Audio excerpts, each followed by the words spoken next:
It's the beginning of a new NTT IndyCar Series season. So exciting. And it's happening at one of the most spectacular racing venues you could see anywhere in the world. That's Barber Motorsports Park in Birmingham, Alabama. And it is a glorious day.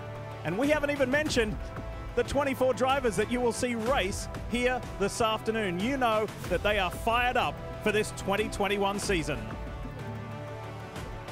Welcome to IndyCar Live, presented by Liberty Mutual Insurance.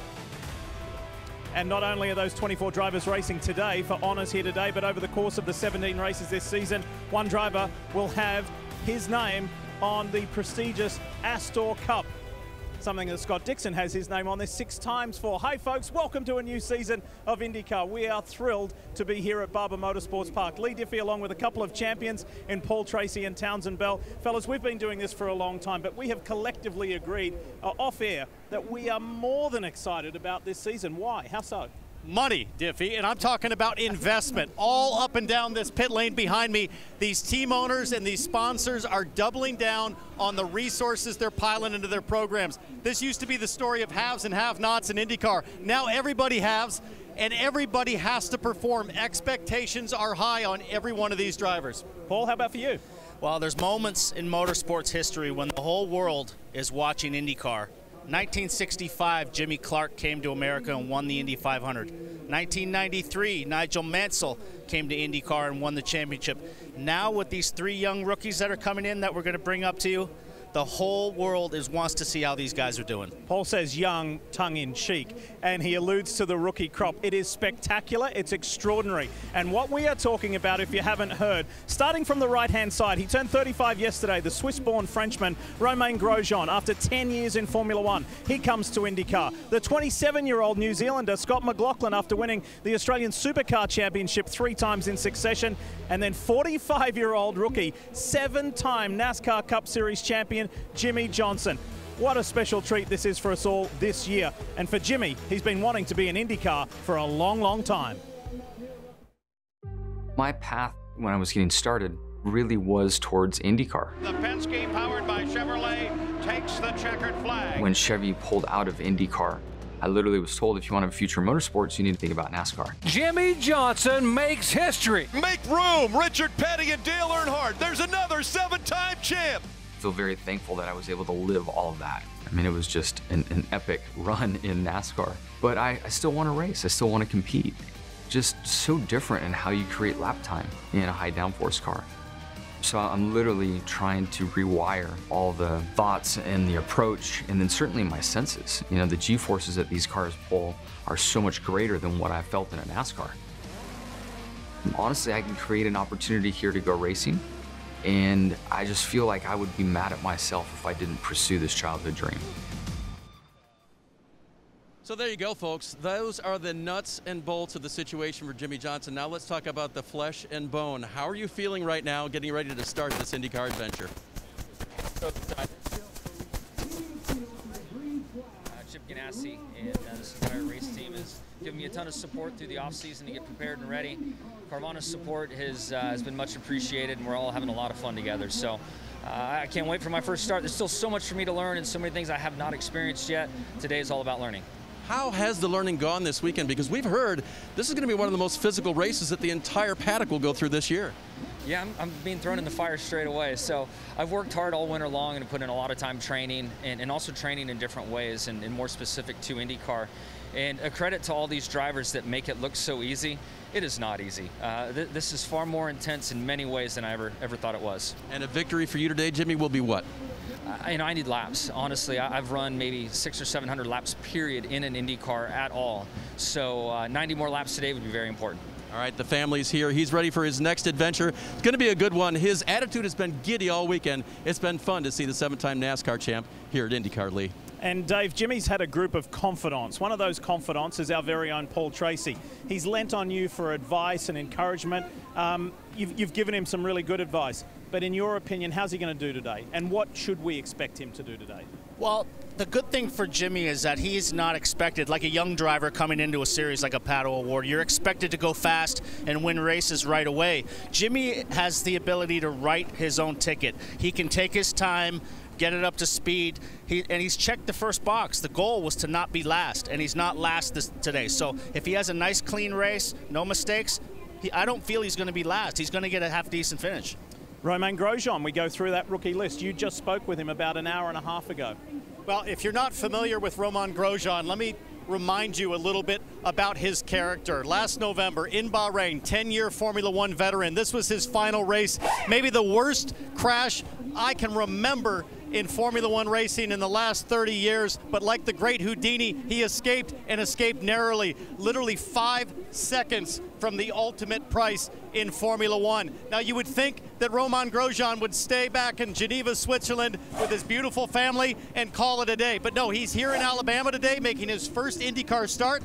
I asked him simply why. He said, because I never give up. This is one committed, one tough XF1 driver making his mark in IndyCar today. And the highest qualifying, he was one of the highest in practice, but doing very well in qualifying, is Scott McLaughlin for Team Penske. He raced for Roger Penske and Dick Johnson in the Australian Supercar Championship. As I mentioned earlier, he won that title 3 times and a Bathurst 1000 title. He is he's the youngest of the rookies, hungry guy, determined to succeed here in the United States. He's married to an American. He has dreamt about racing here for years, and his enthusiasm is over the top. So 3 very different rookies coming from 3 different, very different categories, 3 very different corners of the world will give us a lot to look forward to. However, the 7-time NASCAR Cup champion Jimmie Johnson was not spared any in the humour department from his teammate at Chip Ganassi Racing, Scott Dixon, with the student driver.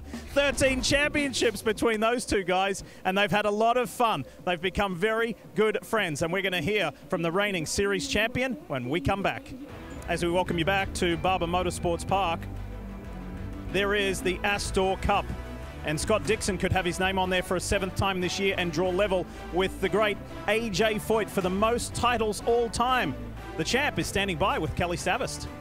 And Lee, it seems like no one's really given Scott Dixon much of a chance to celebrate IndyCar Championship number 6. Everyone's already looking ahead to number 7. Your chance to tie AJ Foyt on the all-times list. What does this quest, which begins today, mean to you? That would be huge. You know, I think the bigger thing for me is going back-to-back. I've never been able to achieve that, so that's goal number 1. And, you know, if we do that, at least we'll be able to, you know, tie AJ. But winning a championship these days in the NTT IndyCar Series is so tough, you know, to be getting all these different disciplines. We were just talking about how equal all the teams are, and then, you know, the drivers right now are through the roof. So we'll see how we go today. You know, it was great to have 3 CGR cars in the Fast 6, which I think was a big breakthrough for us, and some good consistency there. And hopefully the cars are good for the long run. But obviously, I'm hoping the PNC Bank number 9 is going to be on that top step. I've never made it there, so hopefully today will be the day. 6 runner-up finishes here at Barber Motorsport for Scott Dixon, looking for that top step here today, Diff. And in addition to that, Kelly's had 2 third places to those 6 seconds, so it's been frustrating. This one's got away from him, Townsend. So we begin another season. We put that question up there again. Can Scott Dixon do another one? I don't know, he never seems to let us down. He always comes through with the goods, doesn't he? Well, I know, because I used to race against him way back in the day. Scott Dixon can absolutely get it done. And I'll tell you why he can get it done here today. The Ganassi cars, great in qualifying, I think even better on race pace. They manage their tires seemingly better than anybody else in the field right now, Paul, and Dixon's got all the credentials to make it happen. Scott Dixon's the gold standard of racing drivers. If you were going to package a racing driver, Scott Dixon would be the guy, because he's fit, he's fast, he's committed, and he's a sponsor's dream. He's the whole package. And that's why we should keep an eye on the 6-time champion today. Do you know, here at Barber Motorsports Park, we are so pleased to be here with the fans, to have the fans back at an NTT IndyCar season race. Now, you may remember this race was cancelled last season due to the COVID-19 pandemic, but the fans are back, albeit in a limited capacity today. As we're all working to get back to a sense of normalcy, and NBC Universal is encouraging all of you to roll up your sleeves and make a plan for when and where to get vaccinated. Our personalised state-by-state guide has everything you need to help you prepare, including vaccination sites in your area and what to bring to your appointment, and a whole lot more. Visit planyourvaccine.com or scan the QR code with your phone to be taken to the site.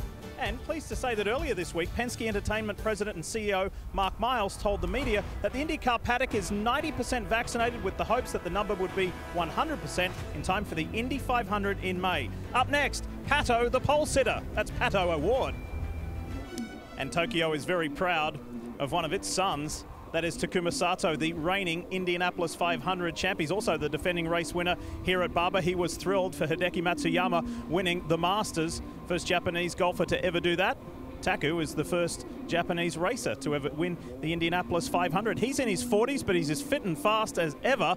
There is somewhat of an aging workforce here in the NTT IndyCar Series, but they're quick, and they're going to have to fend off a fierce field of youngsters, Marty Snyder, like Pato O'Ward. It has been fun to watch this young man from Monterrey, Mexico, tear it up here and on the pole yesterday. And Pato, you and I were talking earlier in the week, and you said we've been so close to that first win, which you have not gotten yet.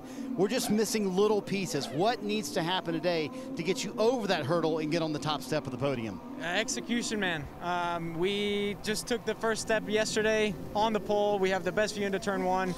And the goal today is to get it done. Get it done, execute, do perfect pit stops. In and out laps have to be good. Everybody behind us, I mean, everyone saw the times yesterday. They're so tight. Everybody's so competitive. But we're ready to go, man. And what about your one of your principals, team principal, Zach Brown, said, hey, if you win this year, I'll give you a test in the McLaren F1 car. Do you need any more motivation than that? That's a little extra. It's a little extra motivation for today. But, man, I'm fully focused on the job at hand today. And I have lots of faith in this number 5, our McLaren SP crew, that we can get it done. We have a quick race car, and it'll be up to me to keep it up there. Kelly, we always talk about the veterans, but these young guys in IndyCar are so much fun to watch.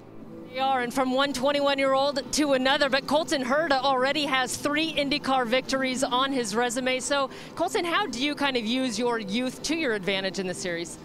I guess young and dumb, right? You got to make mistakes and learn from them. You can see I did that yesterday. I checked in the wall in practice and learned quite a bit from it. But I guess we got nothing to lose. We're hanging out online, and we have a great Cambridge Honda car behind me here, and we're starting P9, which isn't ideal, but we're one of the first to start on the primary tires, and maybe we go off that and have a little bit of a different strategy. A new number and a new voice in Colton's ear this season. He's got his dad, Brian Herta, calling strategy for him. No doubt everybody's excited to go. You know what else is exciting is the Barber Vintage Motorcycle Museum. It is the largest living exhibit for vintage motorcycles in the world. It is simply spectacular. More than 200,000 square feet and plenty of exhibits for you to view. Hey, we're getting close to race time. Stick around. Opening ceremonies next. Ladies and gentlemen, at this time, we ask that you please rise and remove your hats. As founder of Rock City Church and gospel award-winning singer, Pastor Mike McClure Jr. offers today invocation. May we bow our heads in prayer. Lord, we thank you for this day. We ask that you keep each driver safe, not only those behind the wheel, but those in life. As we navigate a pandemic and social unrest, keep us all safe. Lord, we ask that you look over the families and friends who lost loved ones in the recent tragedy in Indianapolis, and for the strength of communities everywhere to come together and support those in need, now more than ever. Bless those watching and cover those competing. We thank you for this incredible gift called life. In Jesus' name, amen. Here today to honor America with the singing of our national anthem, please welcome vocalist and worship leader at Rock City Church, Amanda Gentry. Oh, say, can you see by the dawn's early light what so proudly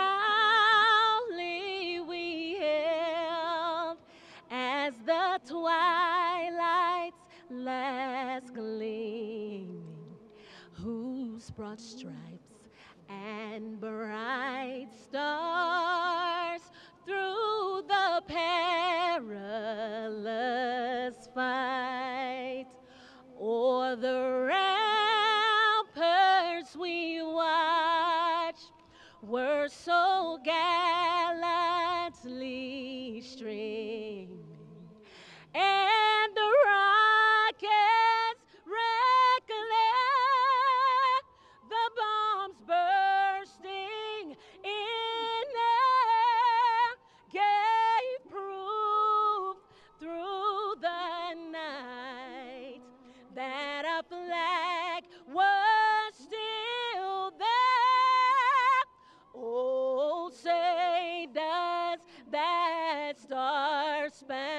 spangled banner, yet wave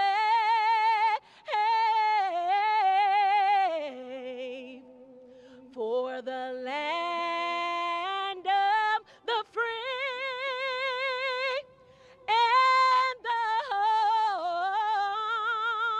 of the brave.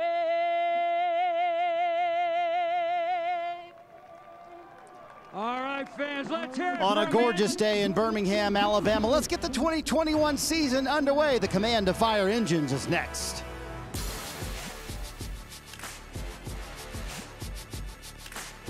Now we're ready to bring the action. Green, green, green.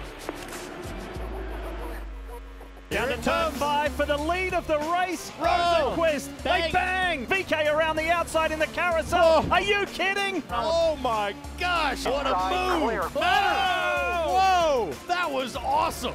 Oh! Gotta be smart, gotta be smart. Oh, Rosenquist! He's gone. Oh, huge crash. What was that, man? Another one, inside, clear. Power runs long. He'll have to crash if he wants to pile space. Oh! Loses control.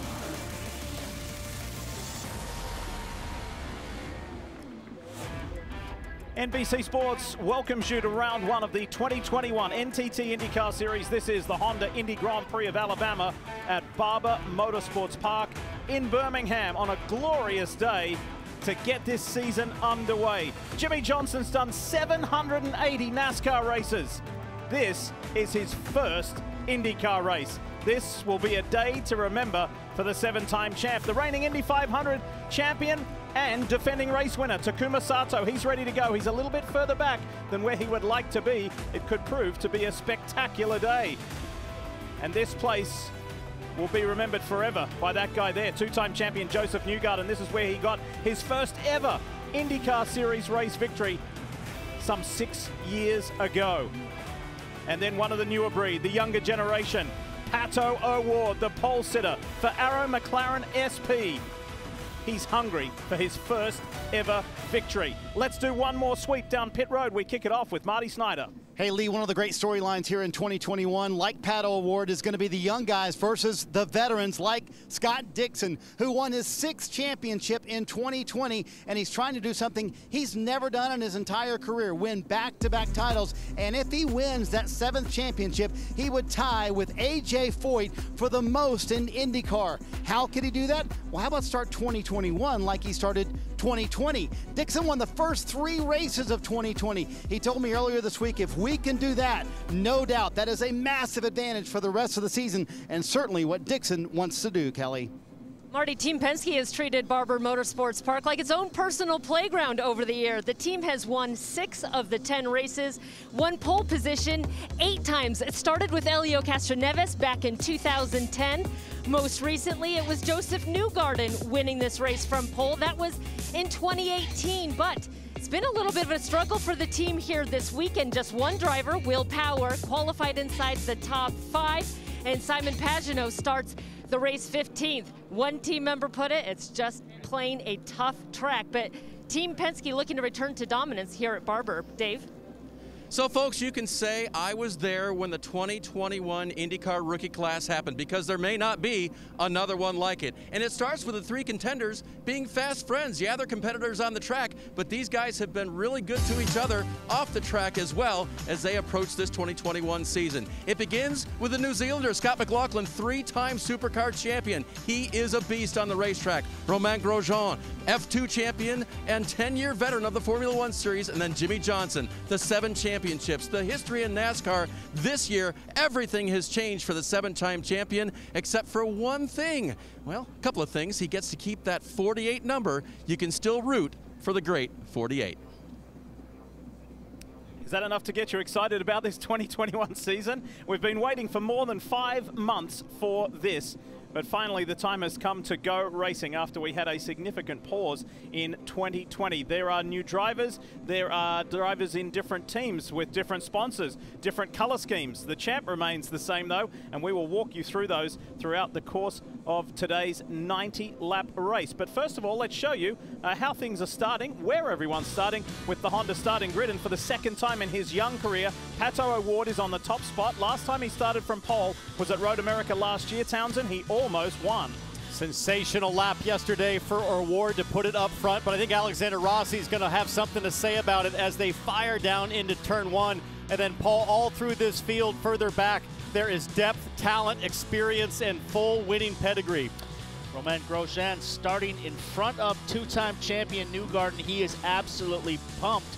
We met with him earlier today. He said, I'm just so excited I have an opportunity to win races again. And Herta's looking for a good finish. Daly, really strong start to the year. Let's keep walking our way through the grid. There's McLaughlin starting back on the 6th row. Ed Jones returns to the NTT IndyCar Series and a winner here at Barber, and a Series champ and Indy 500 winner Simon Pagenaud back on row 8 with fellow Frenchman Sébastien Bourdais. And look at row 9 there. Ryan Hunter-Reay's had some trouble getting down the straightaways fast so far this weekend. He'll look to get things right. And Graham Rahal started on the front row last time that IndyCar raced here in 2019, along with Sato behind him, the race winner last time we were here. Disappointing qualifying, but they feel strong with their race setup. Row 11, Jimmy Johnson, 7-time IndyCar champion. Felix Rosenqvist, Dalton Kellett, and the mayor of Hinchtown, James Hinchcliffe. Yeah, James had a crash yesterday in qualifying, nose into the tyre barrier down in turn 5, and that put paid to his hopes in qualifying. Felix Rosenqvist also spun off after he was looking in good shape in qualifying. So the session to establish the grid was punctuated by a number of stoppages yesterday, so it wasn't exactly clean to establish who was starting where. You know, the replays from last season, Paul, all of the woes from myself and you, I just get the sense we're going to be giving you a lot of those today. It's going to be exciting. All right, we're not too far away from the command for the engines to fire. Quick break, we'll come back and go racing here in Alabama. Stick around. Beautiful day here in Birmingham, and mentioned at the top of the IndyCar Live pre-race show, if you have never been to the Barber Vintage Motorsports Museum, it is incredible. The original building was 144,000 square feet. They added on a new wing a couple of years ago, 85,000 square feet, and a combination of vintage motorcycles and cars. It is crazy, so you've got to see it. All right, it's time for the command now. Supported by the Racing for Children's non-profit organization, today's command is being given by the patients and nurses from the Children's of Alabama Hospital. Drivers, start your engines!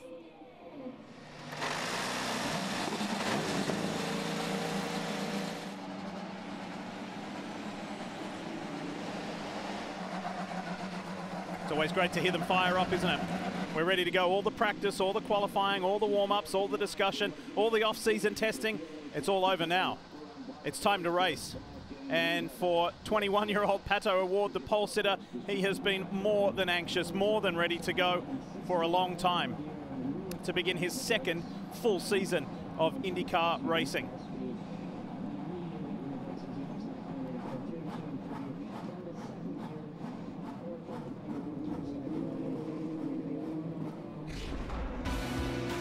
P1. Let's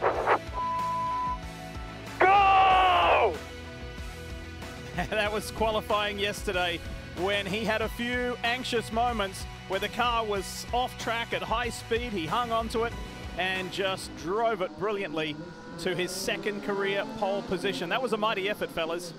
Sensational. I mean, he just really grabbed the bull by the horns there and willed that car to pole position. Remember, they qualify in the Fast Six, generally always on used Firestone reds, so it's really a handful to get there. All right, let's take a closer look at this Barber Motorsports Park circuit in our track preview, brought to you by Honda. Seeing the Carvana onboard cam, and Barber Motorsports Park Put motorsports as a category aside for a second. This is simply one of the finest sporting facilities in the world. The life's passion for Mr. George Barber. Every year we come here, there's something new, always improving, always tweaking. It's 17 turns in total as it ribbons and winds its way around the hills, just about 10 miles from Birmingham. This is where the action starts right away. You'll see passing opportunities on the first lap down in turn 5, but if you stay too wide there, you get to turn 8 and you have to go single file. We've seen lots of drama through the years as cars tried to force their way side by side. And once you string out, you get to turn 12, the most challenging corner on the track. Top speed, 6th gear, about 170 miles an hour as you fire down into the valley there. It is tough to put it all together, but 17 turns makes up this adventure. And you can really appreciate here, Lee, just the blind corners as we ride on one of these nose cams.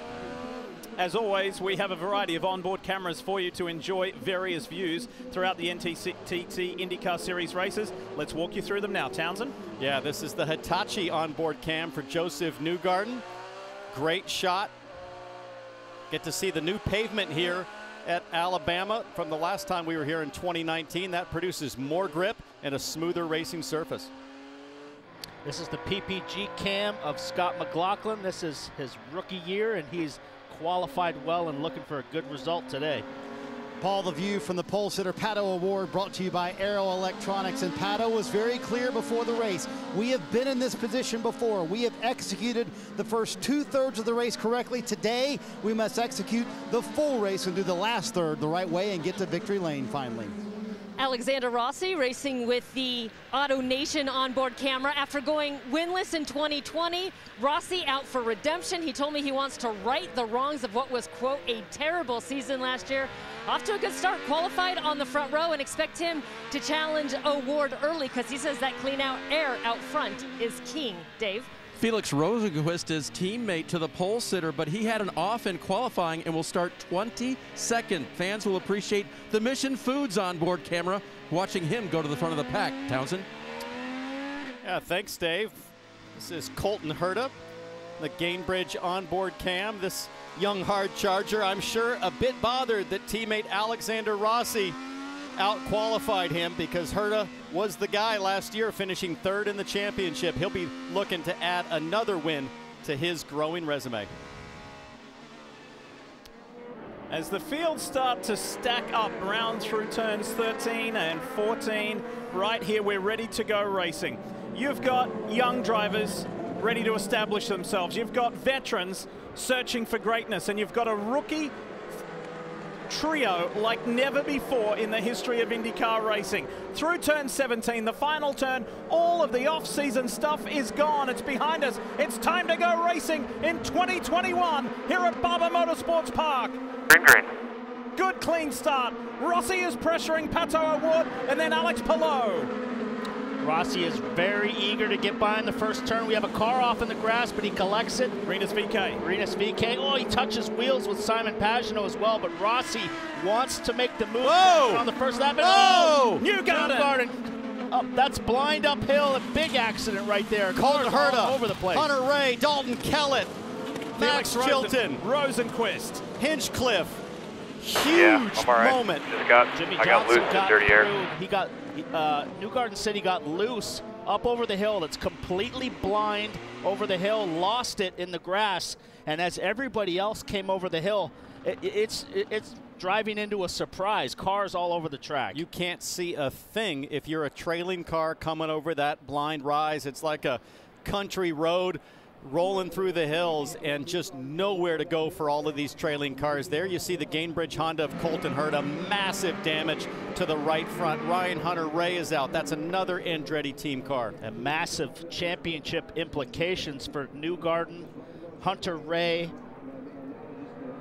all these guys out, and Jimmy Johnson was the benefactor. He got through all of this, but look at this. As we come up over the hill, he gets loose, gets in the grass, loses it. Nobody else can see anything until they come over the rise, and look at all these cars just stack in. And Jimmy Johnson comes to a stop and threads his way through that like it's a Talladega wreck. Oh, Hunter Ray just clobbered Newgarden. Rinus VK was one of the fortunate ones there. He got through and then got straightened up again. Watch this. Hunter Ray coming up that outside. There's the big collision between two championship-winning drivers in this series. VK in the Sonax car. Look at Rosenquist up in the air to the left. My goodness. Tell you guys, that was some heads-up driving by Jimmy Johnson. Look at him right there. He stopped. He's getting out of the way of the wing. He's like picking his way through. Like I said, like it's a Talladega, like it's a big wreck there. So really heads-up driving by Jimmy Johnson to get through there. He said it in the pre-race show, Dave, that victory for him is running all 90 laps. A little left front damage perhaps for Jimmy. We'll keep an eye on that.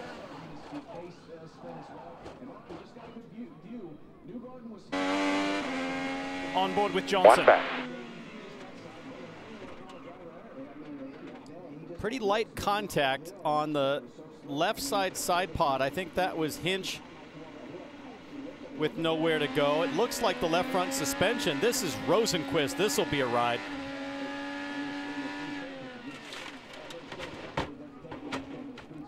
Launched off the car of Max Chilton. This is Colton Herta's view. Have a look, have a listen.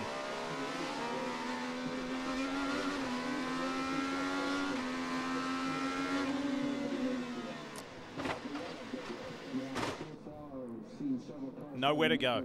Yeah, it's, you know, the implications of this are big for the championship. You can't win the race or win the championship on the first lap, but you can certainly dig yourself into a big hole, and now Newgarden and these guys are in a big hole. No doubt everybody's been on the radio back to their respective pits, including Jimmy Johnson. Have a listen. Stay out. You can keep going, right? Yes, tires are turning. I'm going. I can see the wing. I'm not sure how bad it really is. Maybe I just made wheel-to-wheel contact. I think the wing looks fine. Send it. Yeah. Stay out, man. Made a lot of positions on track. Looks good too. We haven't seen anything yet, so. And that was a response to Jimmy saying everything feels good when he weaves back and forth. So apparently the steering is still good. And as you pointed out, Townsend, that contact may have been flush enough where it really didn't do any damage. Yeah, it was just behind the left front. So I think the front wing is all right. And these Dallara Indy cars, the suspension is really tough. We've seen some pretty big impacts and drivers being able to continue. So huge break for the 48 as he comes across the timing line in 17th so far. Guess who else it was a huge break for? Another one of the celebrated rookies. Here he is, Romain Grosjean in the Dale Coyne Racing with Rick Ware Racing. Romain has gone from 12th, up to 7th. So he's gone really well. Pardon me, he's stayed where he's qualified, 7th to 7th. Pardon me, but he was able to avoid any drama there. Marty, what do you got on Colton Herta? Well, and to Paul's point, that is 2 of the top 3 in the championship from last year. Colton Herta certainly one of those. And wow, lap 1. Did you have anywhere to go at all, Colton? I have no clue. I don't think so. I was waiting for Newgarden to spin somewhere, and he's spinning the same place. I thought he was going to go some direction. I had Connor on my right, so I couldn't go right. And man, that sucks. It was such a disappointing start. I guess you can kind of see it here. Yeah, see, he's right. I see some things on the right side. I don't want to make it a bigger problem than it already was. But yeah, just waiting for him to go find a direction to spin in, and then he just kept going straight. So unfortunately, yeah, that sucks. Oh, man. I'm ready to get out of here and get going for St. Pete. Yeah, I know it's lap 1, it's race 1, but does your mind immediately go to a championship and now being in such a big hole on the first lap of the first race, Colton?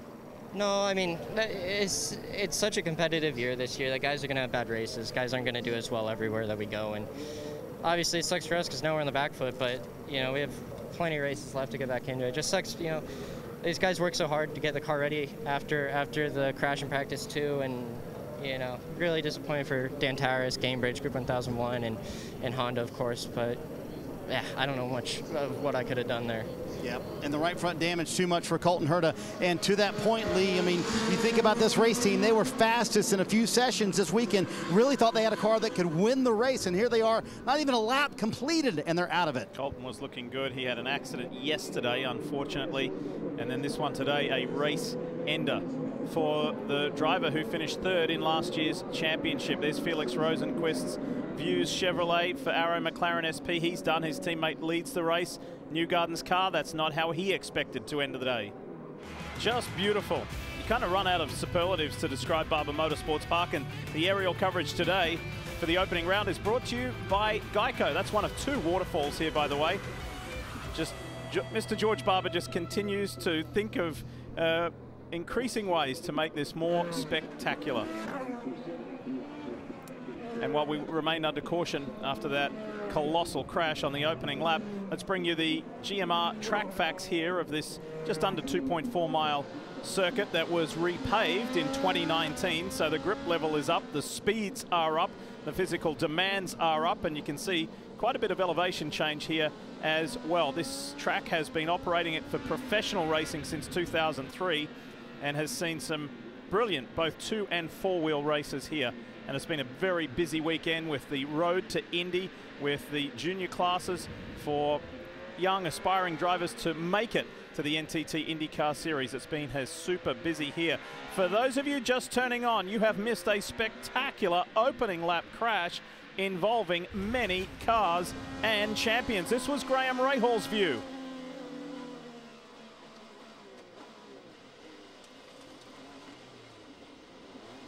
Yellow, yellow, yellow. That's some heads-up driving. Handy piece of driving there from Graham. I'm not in that was very, very hard, smart driving. Situal, you know, aware of all of his surroundings going on, just to not lock the tires up and bounce off of anybody. Smart driving by Rahal. You could tell that when he saw smoke, dirt, and debris, he was well out of the throttle, right onto the brakes. He knows how important it is to protect that 15 car because he was enthusiastic about their race pace, and he will continue to battle on unscathed, it appears. Well, it has been a weekend to forget for Felix Rosenquist in the Arrow McLaren Chevrolet. This was early in the weekend, crunch. This was in the practice session, and then this was in qualifying. That brought out a red flag, and that paid to his efforts. This was where his race ended, coming into turn 5. And you just see that split-second difference. That was Graham Rahal off to the left-hand side of Rosenquist, and Rahal just pulled the chute. Rosenquist lifted a split second later, and that was the difference. Jack Harvey in that number 60 AutoNation car did a great job also avoiding the carnage, but many drivers not so lucky. So let's update you on a few drivers of where they have moved. James Hinchcliffe starting at the back. He's up 9 positions. Lead rookie is Romain Grosjean. He is where he started. Scott McLaughlin is up 3 positions from 12th to 9th. Jimmy Johnson has moved up, as we mentioned a little earlier. Jimmy's running in 16th place. Takuma Sato, the defending race winner, Taku, has made up 7 positions and is sitting in 12th. Here's Dave Burns. Dave, tell us more. And Lee, one of the things that is new for Jimmy Johnson this year is the fact that his crew can see everything that he's doing with the throttle and sending that data back to the pit box. His strategist is Max Jones, who's calling his first race since 2004, came back to help Jimmy do this, and Max just got on the radio to Jimmy and said, Jimmy, keep trying to save. Almost a little bit exasperated that, yeah, I can see what you're doing, and you're not saving. Jimmy said 10-4. It's just one of those little reminders that Max has to give Jimmy to get in this IndyCar game. Yeah, there's a whole technique to saving fuel. You want to run around in as high a gear as you can and not keep your foot on the throttle. Much different than how they do it in NASCAR. NASCAR, they like to kind of gas up and then shut the ignition off, shut the motor off, and coast. Good and warm and clean. It is super important, Townsend, to save fuel on these yellow laps. Yeah, there you hear the coaching also just on keeping the tires warm and keeping the tires clean. Another big learning process for Jimmy Johnson will just be the marbles that invariably you can pick up. Not so bad early on in the race, but certainly by mid-distance, you can have a lot of debris on those tires. It makes the restarts a handful.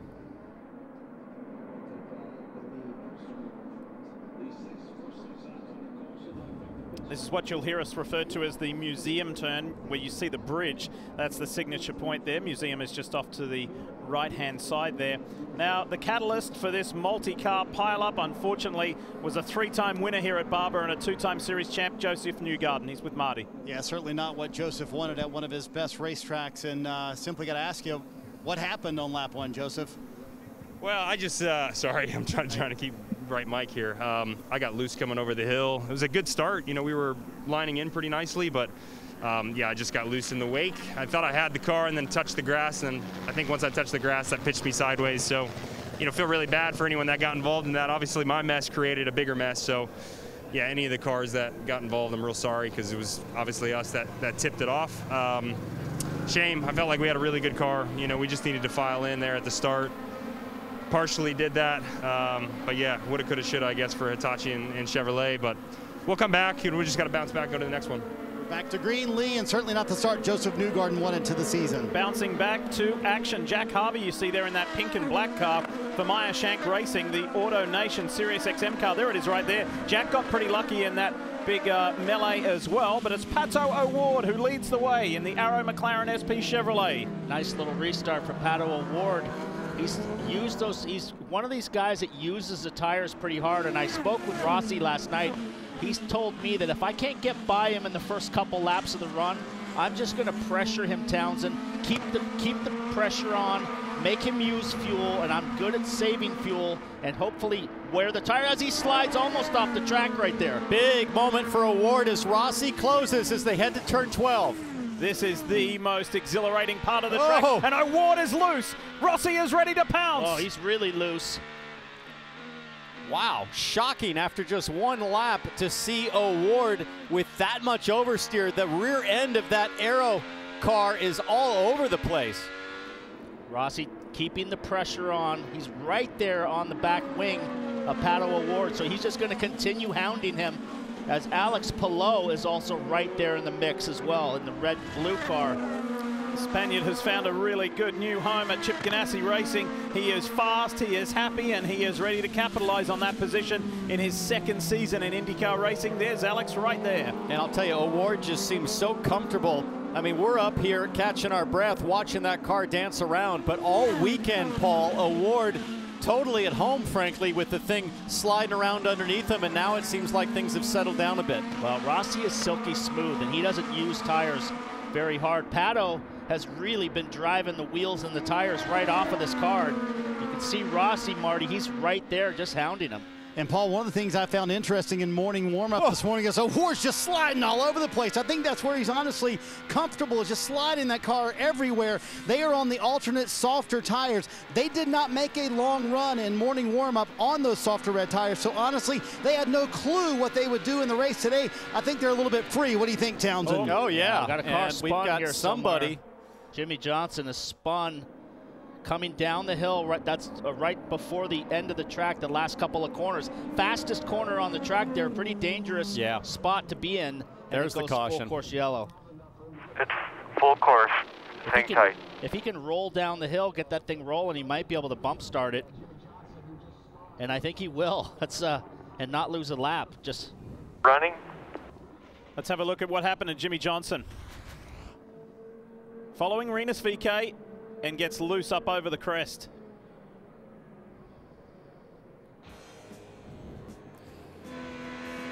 It's been a wild IndyCar debut for the 7-time NASCAR Cup champion. Jimmy Johnson has been on and off of pit road, as have several others, Lee. First pit stops, look at damage. Remember, that spin there really didn't cause damage to the 48 car. An early shunt, that didn't either, so he's back out on track, trying to keep it straight. So, still under caution here for the second time today. Early stages to have 2 cautions. Pato O'Ward is still the race leader over Alexander Rossi. Alex Palou will power a multi-time winner here. Marty? And Lee, back in the paddock, Colton Herta's team is still trying to fix this race car. I know we talked to Colton a moment ago and he thought he was out of the race, but I tell you, the way the race has started, Townsend, I don't think this is the worst idea in the world. They're going to see what they can do, get this right front damage, which is largely where all the suspension damage is. But I counted 10 guys working on Colton Herta's car, and you see them from across the Andretti Autosport spectrum. So they're going to try and get Colton Herta out. And as caution-filled as the early part of this race has been, it's a good idea. Points are points. They'll take anything they can get as the work continues. It's Looks like a bit of a swap meet, Paul, in terms of Dallara parts there. All kinds of hard work, but it looks like we're going to come back to green here, Div. All right, get ready for it. Nicely bunched up. Will Power in that black and red Verizon car. Then Scott Dixon, Marcus Ericsson. Behind Ericsson, Romain Grosjean. Connor Daly, Scott McLaughlin, Ed Jones ready to go racing again. The 21-year-old Mexican, Pato O'Ward, with a terrific restart. Nice restart by Palou right there on the back of Rossi. Pato got a nice little jump, but he's got super loose rear end and it's real slidey. So we'll see, Townsend, how this first lap shakes out for him if he's sliding around still. All these drivers in the top 13 going back to Hinchcliffe, all on the alternate Firestone red tires, managing those tires. And the tire wear is so important on this stage because they're soft, they wear out faster. And if you can make them last based on all the yellows, you might be able to do this in 2 stops. The action fierce in the back with Rinus VK going side by side. Look at this though, Ed Jones, Simon Pagenaud and Scott McLaughlin. McLaughlin was under pressure from that Sealmaster Honda. He's been able to get away. Now Pagenaud in that bright yellow Menard Chevrolet for Team Penske is pressuring the returning driver from Dubai. Driving for Dale Coyne with Vassar Sullivan is Ed Jones. Starting to stretch out just a little bit. The front 3 is able to gap Will Power just a little bit. Will Power's under pressure from Scott Dixon as we watch Ed Jones round the last couple corners with Simon Pagenaud in tow. Tell you what, Romain Grosjean's having a fine run. He's enjoying himself. He's in the thick of the battle. Grosjean sitting in 7th, looking at Ericsson, defending from Connor Daly. There he is right there in that instantly recognizable purple car. Back on board with Alexander Rossi, the Auto Nation on board. Curious to see if O'Ward up ahead there has made any adjustments in the cockpit to roll bars perhaps to try to stabilize things in his race car because he was awfully loose in the opening green laps. Rossi seems to have no problem closing. Yeah, Rossi's probably now going into fuel savings mode and just going to sit on Pato O'Ward and just sit here in his tow. Try to go a lap further and do the overcut, which is when you try to do a lap longer than the guy. I spoke to Pato on the phone last week. I said, I'm on my way to see Scott Dixon. Have you got any messages for the 6-time champ? He said, yeah, tell him I want to be his biggest headache this year. Well, he's being the biggest headache for the field right now. Let's listen to some radio from O'Ward recently. Beautiful. The rear left is undrivable. And just a thought, we need to get out of these reds as soon as we can. I don't know what's going on with rear left. Well, what's going on is that O'Ward's sideways in just about every other corner, Paul. He's burning the rears off the thing.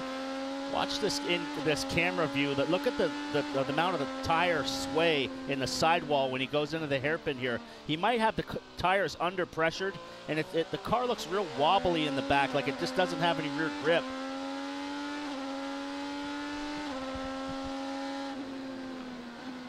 As we listen to Pato O'Ward downshift into that corner and going back to that headache comment, Lee, I had the same conversation with him. I said, what do you mean by that? He said, we need to, as a team, take the next step. I can break that glass ceiling for this race team, and we can get to victory lane, but we have to execute an entire race. He told me in the pre-race, that's what we've missed. We've executed for 2/3 of a race. It's that last third where we need to improve ourselves. That final stop, that's where we've been missing the game, but he's got his hands full right now, guys. This is a spectacular drive early on from the 21-year-old. He stood on the podium 4 times last year and had 6 other top 10s. So it was a really good season, but he's got this thorn in his side, and that thorn in his side is he's yet to be victorious in IndyCar racing. He had so many victories when he and Colton Herta were teammates in Indy Lights, the feeder series, part of the road to Indy, and he's used to winning. He wants it desperately here, Paul, in IndyCar. You look at that left rear, Townsend. It looks like it's got a lot of graining on it already. On the power, when you see it come off the corner, if we can get a zoom in on that left rear, that tire looks really well used already. Well, you can hear the urgency in O'Ward's voice back to the team. And I think the team is looking at lap 16 here, knowing that with all the yellow we've had, if they could hang on, if O'Ward can hang on, and they can convince him to do the job, that if they make it to lap 30, they could potentially finish the race on 2 sets of the harder black tires and make it on 2 stops. If they have to pit now and Rossi makes it on 2 stops and there's no more yellow flags, it would be a huge advantage for Rossi and Palou and some of these other cars. So this This is where you really earn your money as an IndyCar driver, is just trying to make the balance work, hang on to the position. And so far, Award's doing a great job. Yeah, the pace is pretty good at the front. That last lap was an 8.3, so these guys are on pretty good pace, and they're just gapping Will Power big time. He's 4 seconds back from this lead trio. Award got to go home to Mexico during the off-season, spend some time with his family and his sister. He actually got to take the controls of a plane once, and I said, is that something in your future, aviation? As Simon Pagenaud pits, and he said, not really. Everything happened too slow. I like life fast. So that's Simon Pagenaud and Team Penske committing to that free stop strategy. Pitting early there. So drivers who have pitted. Graham Rahal is the first in the order. He runs 13th. Jack Harvey, Sebastian Bourdais, Rinus VeeKay, Dalton Kellett, Pagenaud we just saw, Jimmy Johnson, Max Chilton, of course, was caught up in that accident. Felix Rosenqvist, they're trying to get Felix's car fixed and back out on track. It looks as though everything is kind of stabilized now for Award. I think the starting pressures cold must have been really low, and the car was just wobbling around and sliding on the rear tire, Townsend, because now he's running pretty good lap times and now starting to pull away from Rossi. He's got about a second gap. Yeah, and remember, with every lap, he burns off more fuel, the car gets lighter, and it just helps things in the back, Lee.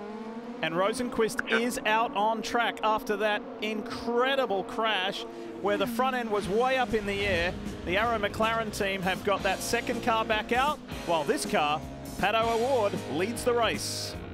Race leader is in. Pato Award brings it to his pit box, and Rossi is in as well. And Lee, Pato Award came on the radio, said, we've got to get off these red tires. You guys heard that? Pato Award, the leader here at Barber, leading, and he keeps the lead over Alexander Rossi better. We saw Award sliding all over the racetrack on those red alternate Firestone tires. He wanted those primary black tires. At the same time, Alexander Rossi pitted, but a great job by the Arrow McLaren SP team, keeping the lead here on pit road for Pato Award. The guy who's on track still, Alex Palou, ran a lap longer than these guys and is going to lay down a big lap time. He might have an opportunity to jump in front of these guys, because I believe, Townsend, that Pato Award was really holding these guys up, and here comes, Palou stays out again, so he's going to go for 2 laps. This could be a big advantage for him.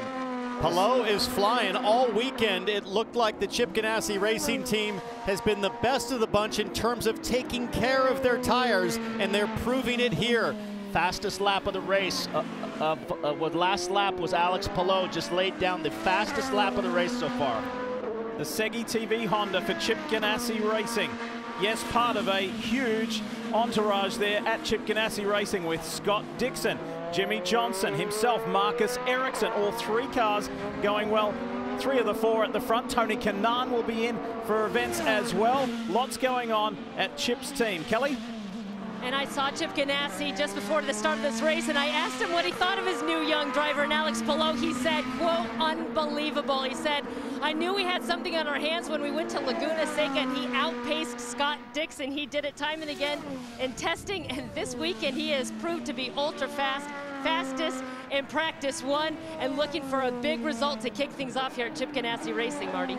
Kelly, meanwhile, Will Power in 2nd place right now. They too decided to stay out. In fact, they were going to come until they saw Pato Award's team lay out their tires. They knew they were coming to pit road, and they saw it as their shot to do something different. Townsend, we always say, hey, if you want to follow the leader, guess what? You're going to follow the leader and run the same strategy as him. Will Power and his team jumped off strategy and decided to stay out. They're hoping that's to their advantage. Talked to Power just before the race, and he sounded really confident about his Verizon 5G race car as Scott Dixon starts to close on Power.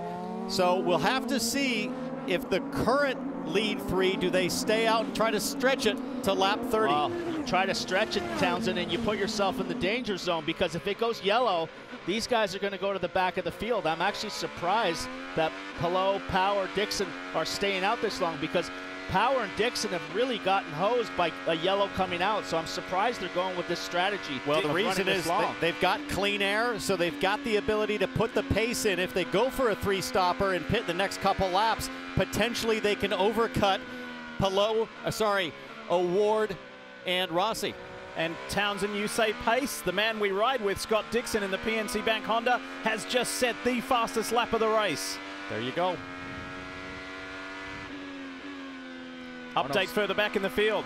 Carlin has done a terrific job to repair Max Chilton's car. Chilton's back out along with Felix Rosenquist. The two retirements from this race, Ryan Hunter-Ray and Joseph Newgarden. Let's talk more Dixon. Here's Marty Snyder. Hey, Lee, right before the race started and the command to fire the engines was given, we took a power hit here at Barber Motorsports Park, and all the teams here on pit road lost power on their shore power. They went to generator power, but in that, a lot of the teams lost telemetry to their cars. One of them affected the most, Scott Dixon. I can't think of a better guy, though, Dave, who can drive without telemetry than Scott Dixon. They're trying to use that and keep him out there right now. He's sitting in third. Last lap for Palou was a 107.9. Last lap for Award, he's in traffic, is a 108.6. So advantage right now is to Palou.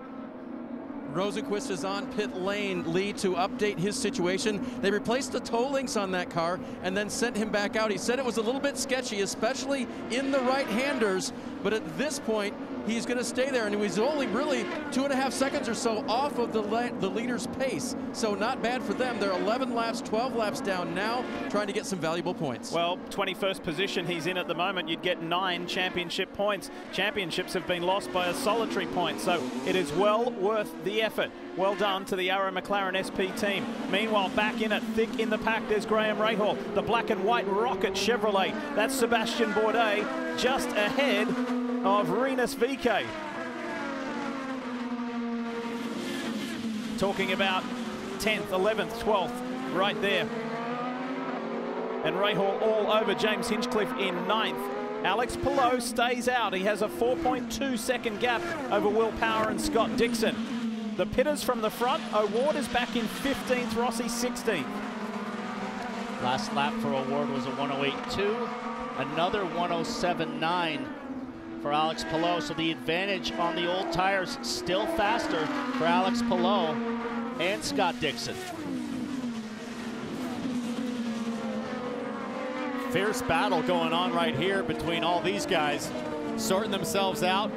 Really a battle for 10th place, let's say. Graham Rahal sits in 10th. That's James Hinchcliffe in the Genesis Honda. Orange and white car just up ahead. And now we're at lap 24, so the question is, can Palou, Power, Dixon, Ericsson, Grosjean, are they hanging on to try to make this on 2 stops, or at least give themselves the chance to make it on 2 stops? Palou is flying right now. He's pulled out almost a 5-second gap now on Will Power and Scott Dixon. So this race right now with this strategy is looking like it could be his to win. Kelly, let's talk more Alex Palou. He is flying. He is, Lee, and a couple laps ago, the team told him at this point, just push as hard as you can and keep us updated on the tire situation. And it was about another lap and a half later where Alex came over the radio to say those red alternate tires were starting to go away, but no call yet, no action here on pit road. So the young Spaniard remains out front. Came to the NTT IndyCar Series last year from the Japanese Super Formula, which is similar in sorts. It's open wheel racing, high horsepower, big wing cars, and he adapted to IndyCar racing very well and has loved his new home, Dave. Daly is on pit road, gives up 6th position. Big Matt Giese tops it off, pulls the fueler out, and he will head down pit road, got those reds off, and put on a set of fresh primary tires, guys. Connor Daly's been running nicely in the top 10 for the majority of this race in that US Air Force Chevrolet for Ed Carpenter Racing. Ed will be back, as he has been for many years, as the full-timer on the ovals. So we'll see Ed at Texas Motor Speedway for a double-header in just 2 weeks' time. Romain Grosjean has now moved into the top 5. McLaughlin in 6th. Palou continues to stay out, and he is still pulling away from Will Power. Things are frantic wherever you are in this field, especially for pole sitter and one-time leader Pato O'Ward. Have a listen. Okay, we need high 107. Currently, Palou is the leader. He's running 107.9. He's got us covered right now. We need to claw that back. So by Palou staying out and doing those quick laps, that's, as the boys mentioned, that's called the overcut, and it's working for Palou. McLaughlin's in, Dave. After a great qualifying run, Scott McLaughlin brings the 3 to pit road. He'll get the reds off, they'll put the blacks on, and he screams out of here. That beautiful PPG Chevrolet for Team Penske. Scott McLaughlin honored to race with the number 3. That was, of course, Helio Castro Neves' number for so long. And this is a magical weekend for the Kiwi-born racer who grew up the majority of his younger years in Australia. And of course, that's where he shot to racing fame, really discovered by Gary Rogers, who has found so many stars, and then the pinnacle of his career down under racing for DJR Team Penske, for the legend Dick Johnson, and of course the captain, where he won 3 championships. So many people in Australia and New Zealand are up early watching this right now via Fox Sports in Australia, via Sky in New Zealand. Scott's parents are unable to come to the United States due to COVID reasons, so they're at home watching. Scott's sister is in Sydney watching. This is a massive moment for motorsport fans down under to watch this mega talented guy do what he's doing right now. Townsend last lap for O'Ward. Now he's caught the back of Dalton Kellett. He's running 109.2s, and Palou is still at 107.9s. He just did a 108.0, so this is not panning out for O'Ward. Well, especially if Palou can stretch it here, get to that lap 30 window where we think you need to be to make it on 2 stops in this race. O'Ward sitting 27 seconds back of Palou right now, and like you pointed out, Paul, kind of trapped in traffic. It's one thing for your team to tell you to do high 107s, but when there's cars in front of you, you're dealing with a lot of turbulent air. It's a lot harder than it might look. It's a long way to go. We're only just coming up to a third of the way into this race, so a lot of laps still to go, but I think Palou might come this time, Kelly.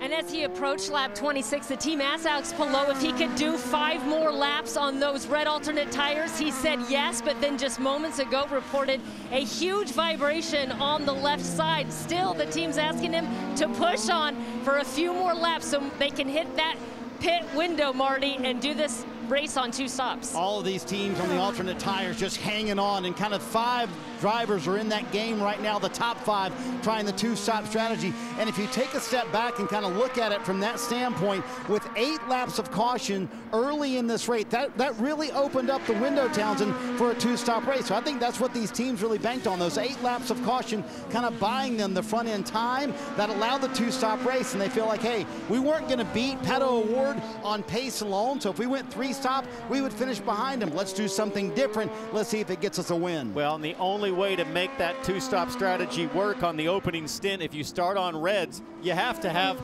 a great balance and a great race car, which Palou clearly has. Chip Ganassi Racing, the class of the field right now in terms of managing tire wear. You saw earlier Pato O'Ward, he had to throw the white flag and come to pit lane, just couldn't hang on to the back end of the car. The balance, Paul, on this number 10 Segi car looking really strong. He's complaining about it, but he's going a second a lap on the last lap quicker than Will Power, and he's gapped it out now to almost 7 seconds. So you got to keep going as long as you're pulling away from the rest of the field. Lee, you remember how sideways we saw Pato O'Ward early? You just see none of that from the back of Palou. He's managed these tires beautifully.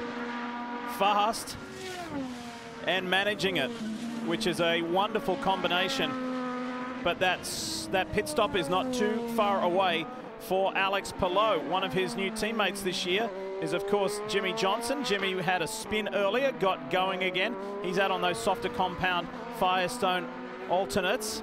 And for those of you wondering just how Jimmy's day has been, well, he had a little bit of masterful driving very early on. After he said goodbye to the family, little did he know what was coming up on the opening lap, and he was able to weave his way through here in spectacular fashion. Bounced off James Hinchcliffe, avoided the debris, and was able to continue. But on lap 10, learning about airflow, comes up over the top there in turn 12.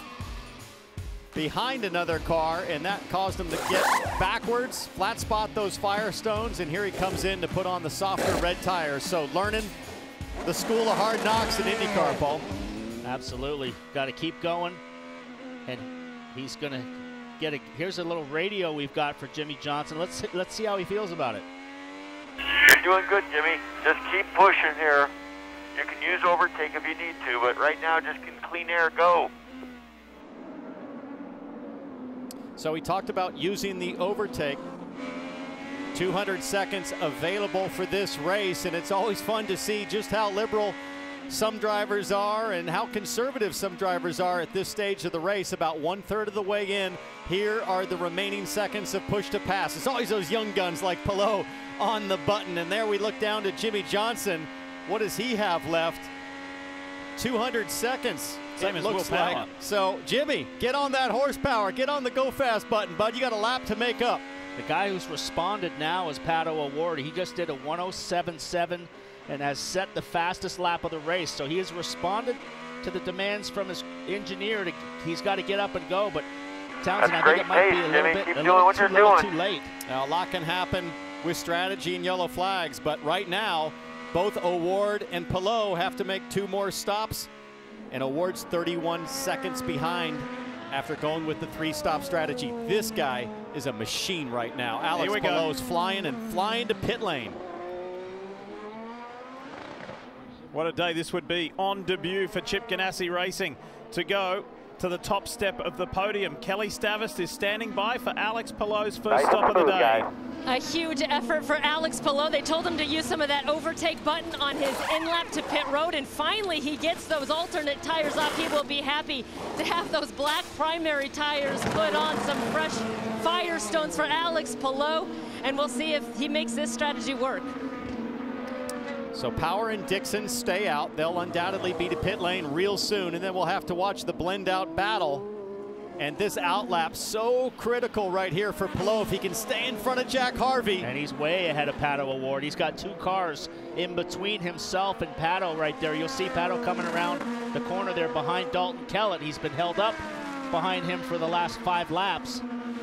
Harvey's on hot tires. Palou is on the harder black tire. It takes a while for the black tire to come in, and Palou will desperately want to keep Harvey behind him because of the overcut attempt coming from Power and Dixon. Jack Harvey's got a new teammate this year in Elio Castro-Neves, 3-time Indianapolis 500 winner. Elio is here at Barber Motorsports Park this weekend, part of the Meyer Shank Racing organization. Watching, Elio will do the 500 and select events. Here's O'Ward on the charge, trying to catch Palou. Yet to pit, Will Power, Scott Dixon, Marcus Ericsson, and Romain Grosjean. Marty? Here comes Scott Dixon. Fantastic job by the 6-time champion, just hanging on to the car. He said several times, man, I'm losing so much grip. They will be done with the red alternate tires for the rest of the day. You see the big wing adjustment going on for the scuffed primary tires, and they're also still dealing with that telemetry issue on Dixon's car as well. Let's see where he blends out, and if staying out 1 lap longer gave him the advantage. Grosjean and Power stay out. They are trying to ensure that they can do this on 2 stops, going longer than anybody else. Graham Rahal, Bourdais are also still on track. Dixon got out in some nice clean air. So we wait for the top 2 in the race, Will Power and Romain Grosjean to pit. We're gonna go non-stop. You won't miss a thing. There's already been so much to remember this opening round 4 here in Alabama. Welcome back. You're watching IndyCar racing here on NBC. It's the season opener for the NTT IndyCar Series. Lee Diffie, Townsend Bell, Paul Tracy with you. Kelly Stavist, Marty Snyder, and Dave Burns on a beautiful Alabama day where we have seen a spectacular opening lap crash. Multiple cars involved. We've seen some thrilling racing, some fast pace, and we're not even halfway through this race. And as you can see, the 1-time race leader and pole sitter in the Arrow McLaren SP Chevrolet, Pato O'Ward has got by Alex Palou. A battle between the 2 young guys, the 21-year-old Mexican, the 24-year-old Spaniard. It's for the effective lead of the race. Bourdais and VK have yet to pit, but this is really the lead battle. Townsend, he has now forced himself into a 3-stop strategy, so he's got to go flat out, and Alex Palou right here has got to kind of make a fuel number to do this on 2. Bourdais and VK did pit on lap 11 on the last yellow, so they run 1-2 right now. They'll also have to make 2 more stops, so they're more on the strategy with Award, but what Award needs to do here is try to put about 30 seconds on Palou, and this was the move to get by. Award worked hard to try to keep, Palou worked hard to keep Award by in the back, but then as soon as Award gets by here, Palou's team came on and gave him the fuel number he needs to hit to stay on that 2-stop strategy. Award is driving the wheels off the car right now. He's opened up a sizable gap on Palou already, as he's now starting to close down on VK. VK and Bourdais don't have the pace. There's Bourdais in the pits. Dave? Yeah, Paul, he is going to get changed as well, this time in full of fuel in the 14 car. All weekend struggling, and then this morning in warm-up, maybe finding a little bit more for the 14 car, trying to bring it back to prominence for AJ Foyt. Sebastian obviously very good behind the wheel, and he's had a great season so far after a fine run at the Rolex 24 in IMSA, and then, of course, the win at Sebring. He's got the talent. Can he get the program back on pace? 17th year in IndyCar racing. Remember when he had that pause, Sebastian Bourdais, and went off to Formula One when he drove for the then Scuderia Toro Rosso as Sebastian Bourdais' teammate, Sebastian Vettel's teammate. It is always great to have Seb around. Here's Pagenaud, second stop of the day for the fellow Frenchman. It's been a pretty quiet weekend for Pagenaud. He really hasn't been able to find the balance on the car or get a good lap time. Qualified poorly. Right now running in 18th, so it's a little bit of a down day for him. Scott McLaughlin and Rinus VK. That's the fight for 9th at the moment, and McLaughlin grabs that spot.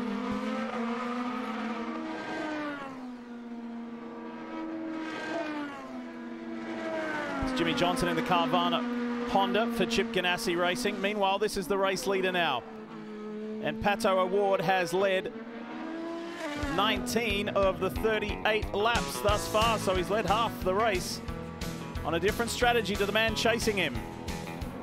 50 laps to go in this season opener, and this is 21-year-old Mexican Pato Award, who leads by just under 5 seconds over Alex Palou. He's on a different strategy, though. He's going to have to do one more stop than the guy who was chasing him. How's it going to work out for this young guy? Let's have a listen to some recent radio. You are currently P1 on the strategy. P1 on the strategy.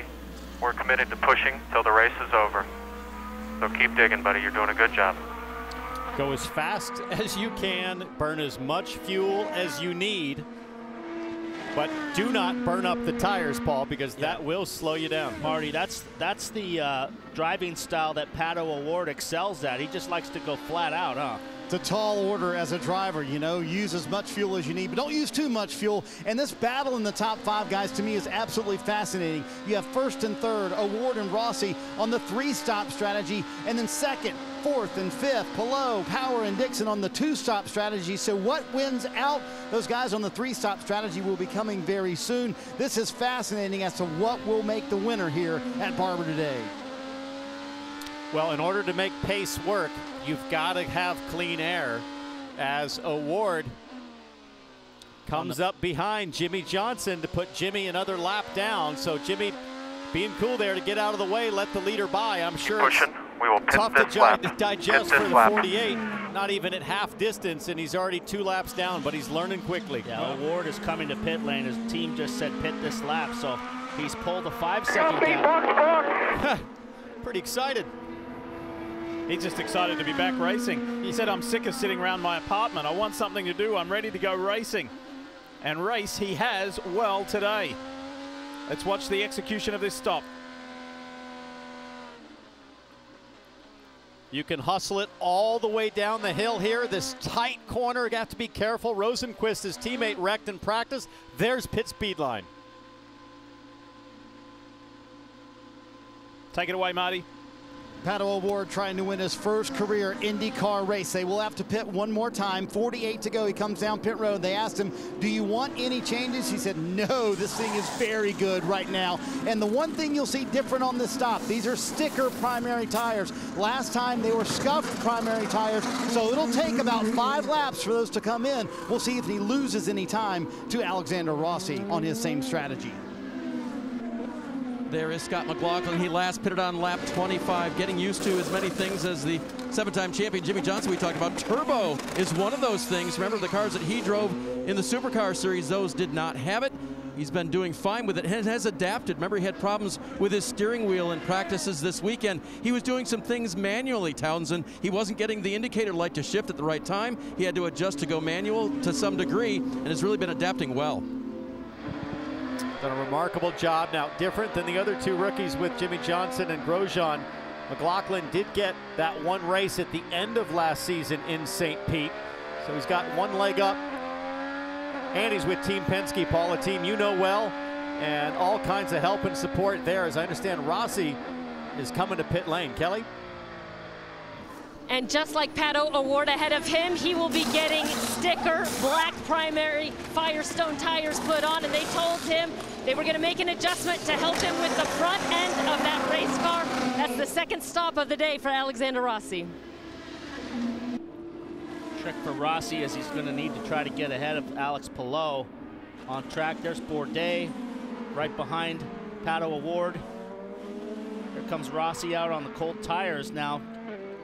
Rejoins behind the Sonax Chevrolet of Rinus VK. So Palou now is enjoying a 10-second advantage over Will Power. Oh, problems here for Pato O'Ward. That's Bourdais. Yeah, Bourdais gets by. And Bourdais on the same strategy, so that's a huge moment for Bourdais. Focus, head down, dude. Head down. We can get these guys back. Once you're up to temp, you'll get these guys back. Encouragement for O'Ward. Just keep calm. We can regroup. We can get them back.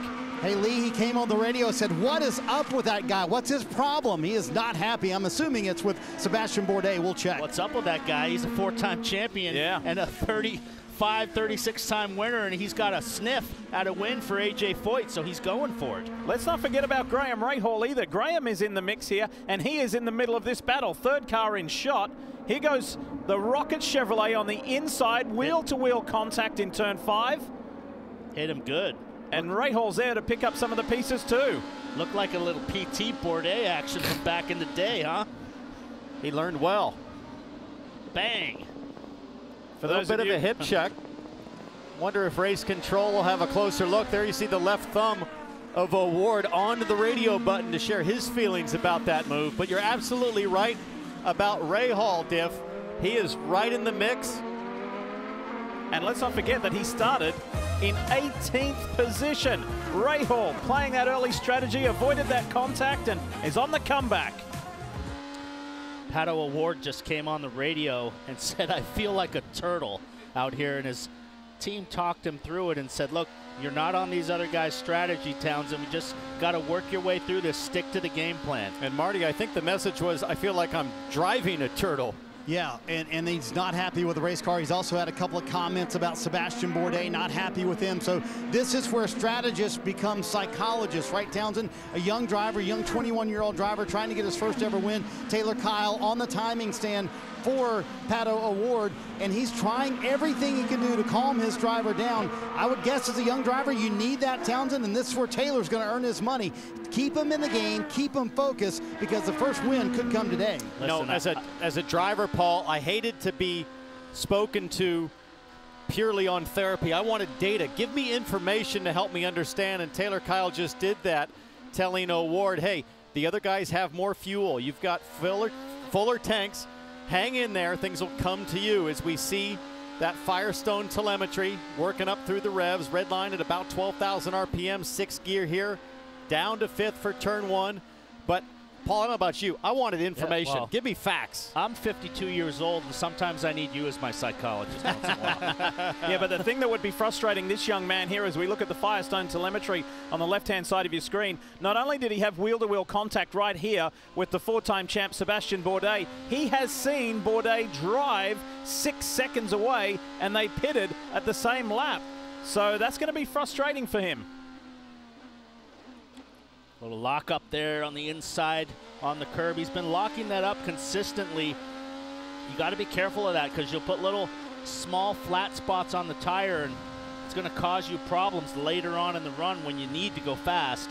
So lap 50, 40 left. Palou went 31 laps, but with some yellow on the first stint. We think he's got to get to about lap 60, 61 to get home. But as we get closer to that final round of pit stops, Paul, it'll be fun to see who that lap dives time's in finally first. there. Seems like the tires are finally in. You're faster than all the cars in front of you. Let's just go track them down and pick them off. There's that therapy coming. Yeah, it took a long time for these tires to come up. Little oversteer right there. They start really low pressures in this track conditions this weekend. Pretty cool outside and new surface. It's taking quite a while for the tires to come up to temp. I just want to address something I misspoke. Bourdais 5 laps earlier on his stop than Pato O'Ward. Dave. Romain Grosjean is back up to 10th. He pitted on lap 33. And when veteran car owner Dale Coyne knew that he might have an opportunity to get this guy in his car, he jumped at it because he knew that pace would not be a problem. As for today, strategy is working in their favor. You know Coyne, who is the race strategist on this car, saw the opportunity with the early caution. He pitted on lap 11, then lap 33, and now I just confirmed with Dale, with the proper fuel mileage, he can make it to the end. We'll see if he can pick up the pace. He's the fastest running rookie right now, ladies. You know, those injuries sustained, fellas, at that horrendous crash, that life-threatening crash in Formula One in Bahrain. Romain was showing me his left hand, which is where the most obvious scars and signs are, and he has his thumb that is taped. And he said, look, I can deal with what's on top of my hand, but what I really struggle with is blisters on the inside of my thumb. This is the crash that I was alluding to. And he said, do you know what I did to learn about dealing with those blisters? I sought advice from 2 of my world-class sportsman friends, Fabio Quartararo, the MotoGP race winner, and Gael Monfils, who's a top 14 in the world tennis player. They said they taught me how to tape up properly and protect against really bad blisters because they said they can't deal with it in their respective sports. I got to give a shout out to Dale Coyne. Like, he's a guy who's been around IndyCar for many, many years, and Townsend, he's the guy that gives young drivers a chance, like myself. My first IndyCar race was with Dale Coyne, and he gives guys that are struggling and kind of on their way out of racing, gives them a lifeline and another shot. He's really been an ambassador for young and old drivers. You're absolutely right. Think of what a difference Dale Coyne made to the career of Sebastian Bourdais, along with Dale's partners Jimmy Vasser and Sully Sullivan. Well, the list goes on, doesn't Justin it? Wilson. Justin Wilson, the guy leading the race, Alex Palou, drove for Dale Coyne. Bruno Junqueira, Cristiano D'Amata, some of the best in the business have driven for Dale Coyne. Alexander Rossi in the Andretti Autosport Honda has been towards the front of this field. He runs 9th at the moment in the Napa Auto Nation machine. Let's have a listen to some recent radio. Grosjean's about half a second a lap quicker than you are. Need to be in the 67s again. Cassette has no grip. Copy that. Going to have to do the best we can. Voice of Rob Edwards urging Alexander to do some quicker lap times, and Rossi's response was, I got no grip. Yeah, very matter of fact, always from the team manager. And Rossi, very calm, cool, knows what he needs to do this year. It has to be a championship. It's everything or nothing for him. I know Rossi said no grip, but I really like the balance out of this Napa car. Kelly, smooth, confident hands from Rossi. We'll see if things come his direction. As PT alluded to, eager and anxious to get an IndyCar championship, and he told me it's really about righting the wrongs of last season. They just felt like they had such a terrible year, although they closed out the season with podium finishes in 4 of the last 5 races.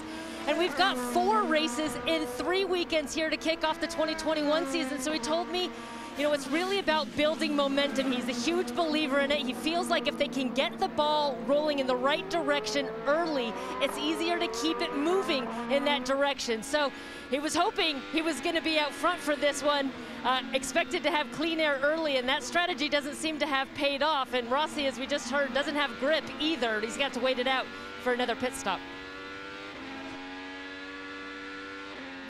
Second half of this race, just 37 laps to go. Now here's something really cool. Carvana is giving you, the fans, the chance to vote on your favorite design for Jimmy Johnson's livery at the upcoming GMR Grand Prix. And all you have to do is visit carvana.com/vote to drive the vote. Good luck. Get amongst it and submit your designs. Vote for those designs, I should say. Alex Palou leads the way on a day where Mr. Seven-Time made his IndyCar debut.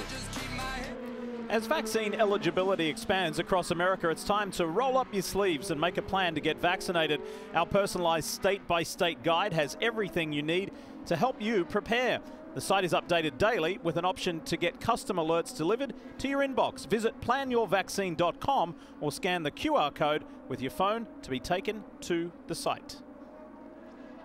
Isn't it terrific to see the fans, albeit at a limited capacity, here at Barber Motorsports Park as we welcome you back. 34 laps to go. Graham Rahal has done a phenomenal job in the Code 3 Associates Honda for Rahal, Letterman, Lanigan, Marty. He has been flying after avoiding that lap 1 crash. Yeah, closing in on pit stops for the leader, and you're right, Graham Rahal started 18th today, and he has moved up through the field. Number one, you're right, he missed that first lap crash. That was the biggest thing, but as you see, the biggest movers through the field today, sponsored by Firestone, Graham Rahal has gained 12 spots since the start, and really it started on lap 3.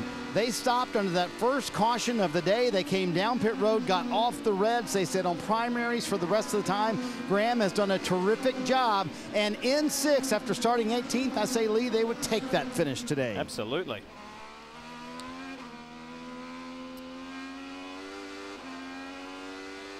This is what we were talking about here on lap 1 of the Honda Indy Grand Prix of Alabama.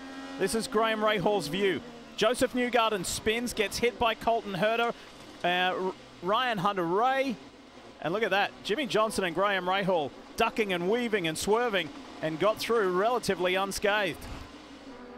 Such a great heads-up job by Graham, realizing the smoke and the debris. He was the first one to lift, protect that Code 3 car, and now it's paying off.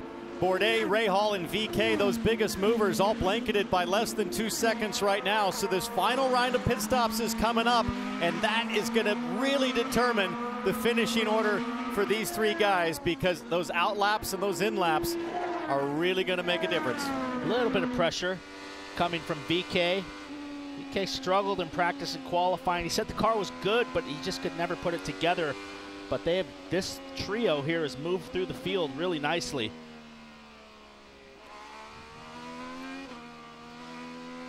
From Graham Rahal in 6th to Alex Palou in the Segi TV Honda for Chip Ganassi Racing.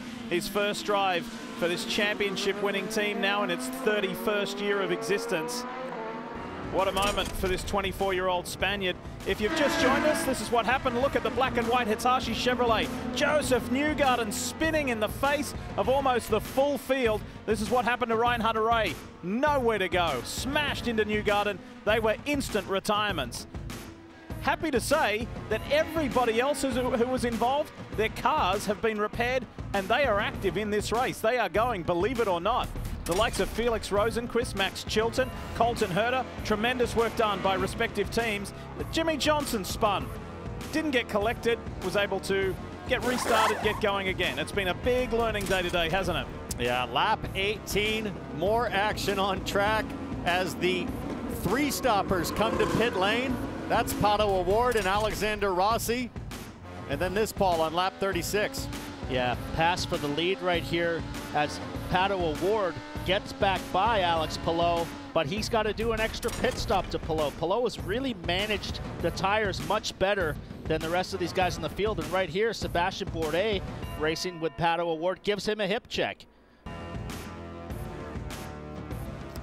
And the Arrow McLaren SP team were like, whoa, what was that? Well, there was some forceful driving. It was some opportunistic driving from a 4-time champion. Meanwhile, the Spaniard continues to dominate this race. And do you know that Oriol Servia, who's driving the Honda Civic Type R pace car today, is the only Spaniard to win an IndyCar race? That was in Montreal some 16 years ago. His pace, Townsend, has just been so consistent, just knocking down 107.9s to 108.2s. He's not even in the top 5 in right, fastest laps. It's Pato O'Ward, use overtake. Sebastian Bourdais. So he's not the fastest guy on track, but he's been super consistent. Coaching coming from pit lane. I believe they were saying pit stops use overtake. No, do not use overtake. Do not, okay. Do not use overtake. So Kelly? that means he's tight on fuel. Kelly?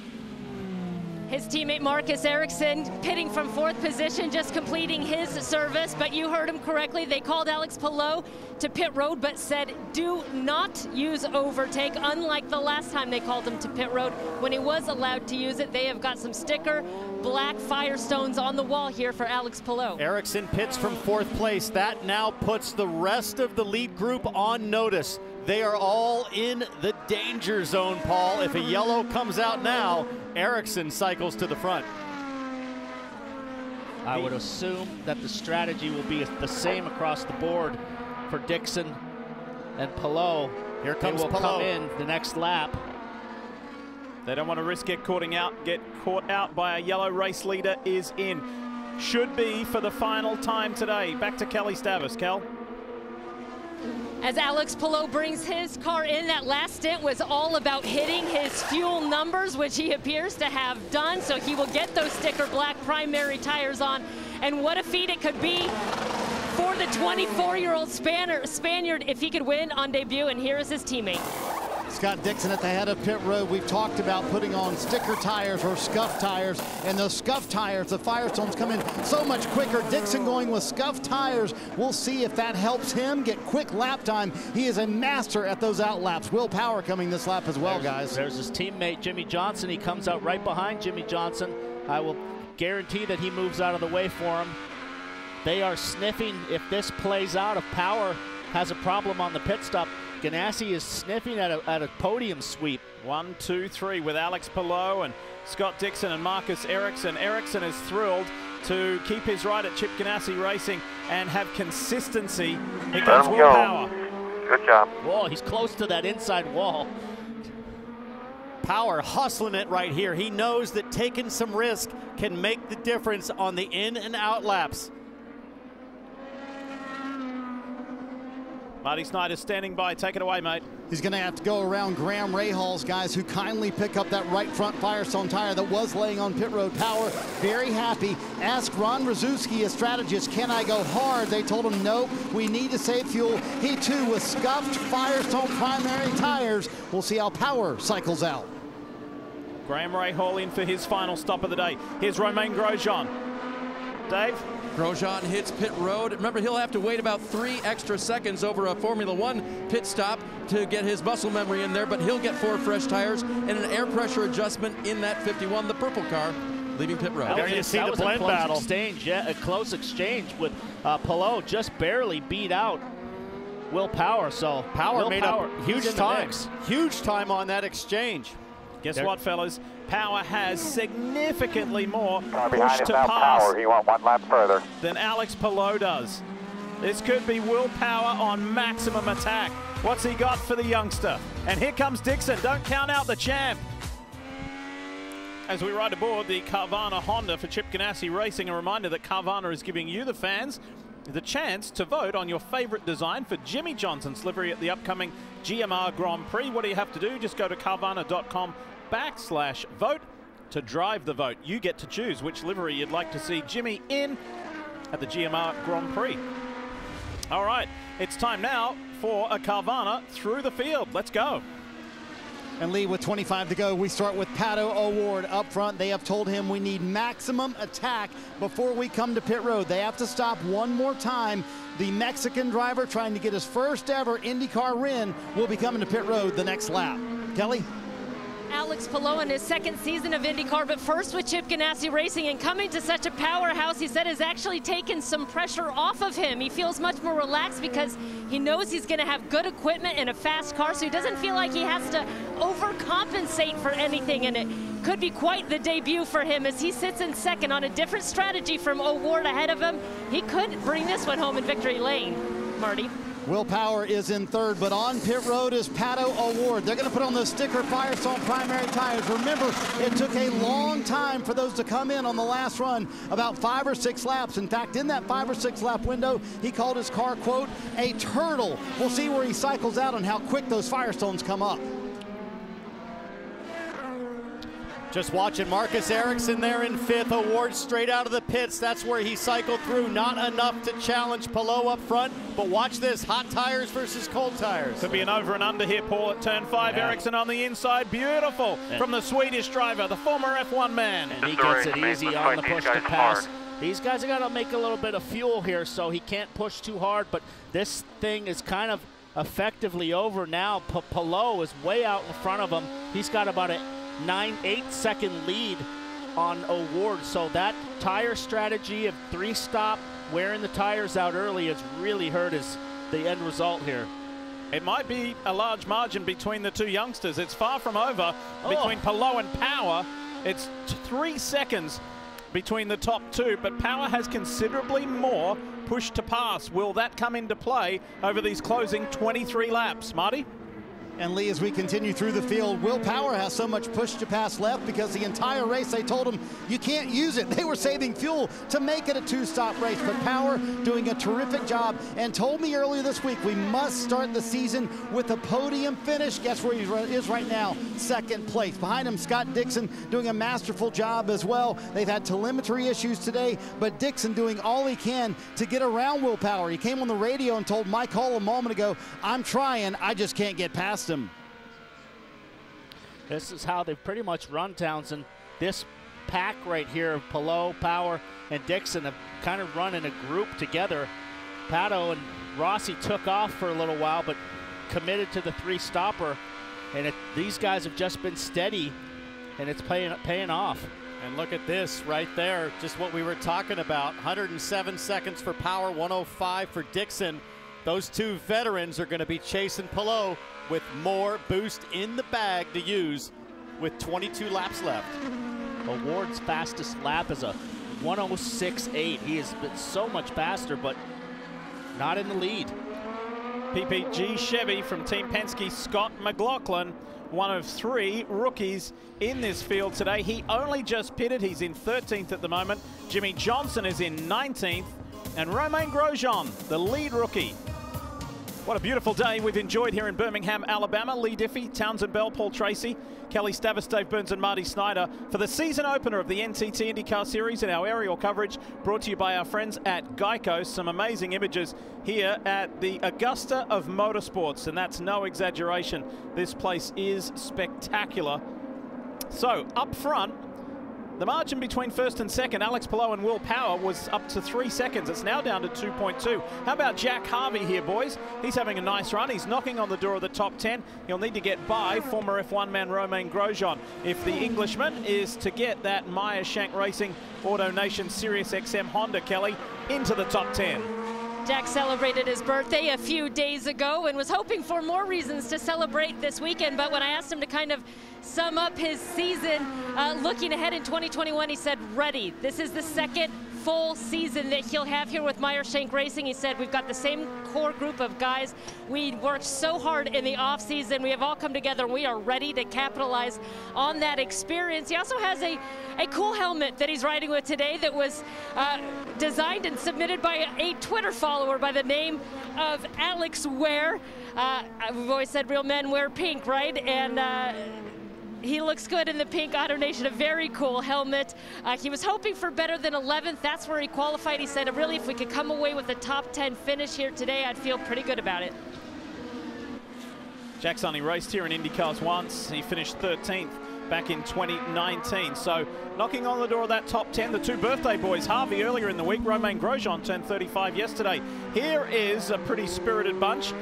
Marcus Ericsson leads Pato O'Ward and Sebastian Bourdais looking at 4th, 5th and 6th here. No more pit stops to be made on genuine rotation. This is a race to the checkered flag. Good fight here, Townsend, for these positions. And right now, being the first race of the year, the conditions, the track grip, the fatigue now with these guys will start to set in. We're going to see who's had a better off-season of training, Marty. Yeah, and I think that Marcus Ericsson had to take one for the Ganassi team to be the first, Marty, to make the last stop. So Ericsson's probably saving some fuel to make it to the end. Townsend, I'm just curious to get your take on this. 18 laps to go, so still some time, but looks like it would not be a win today for Pato O'Ward. With all the speed this weekend, winning the pole, I know they want to contend, and they clearly showed that they were among the best here this weekend with the pole position and running up front and leading all those laps. What do you say to a young 21-year-old driver to not get him down, knowing he's got to go get at him next week at St. Pete as well? Well, I think for a young driver, you just want to share with him the information. If Pato O'Ward can't win today, the question is, well, who did and why, and show him how that works. Yeah, I think the big thing here for Pato O'Ward to win the championship, if you can consistently run in the top 5 every single weekend. Look at Big Loose in the marbles, off in the grass. And Bourdais didn't have an opportunity to capitalize on that. But to win this championship, to beat Scott Dixon, you got to knock down top 5s every single weekend. Here we go, O'Ward working on Ericsson, inside at turn 5, nice move, but Ericsson's going to switch back. Does he have anything for O'Ward? No, he doesn't. Ericsson trying to make the fuel mileage to get to the end.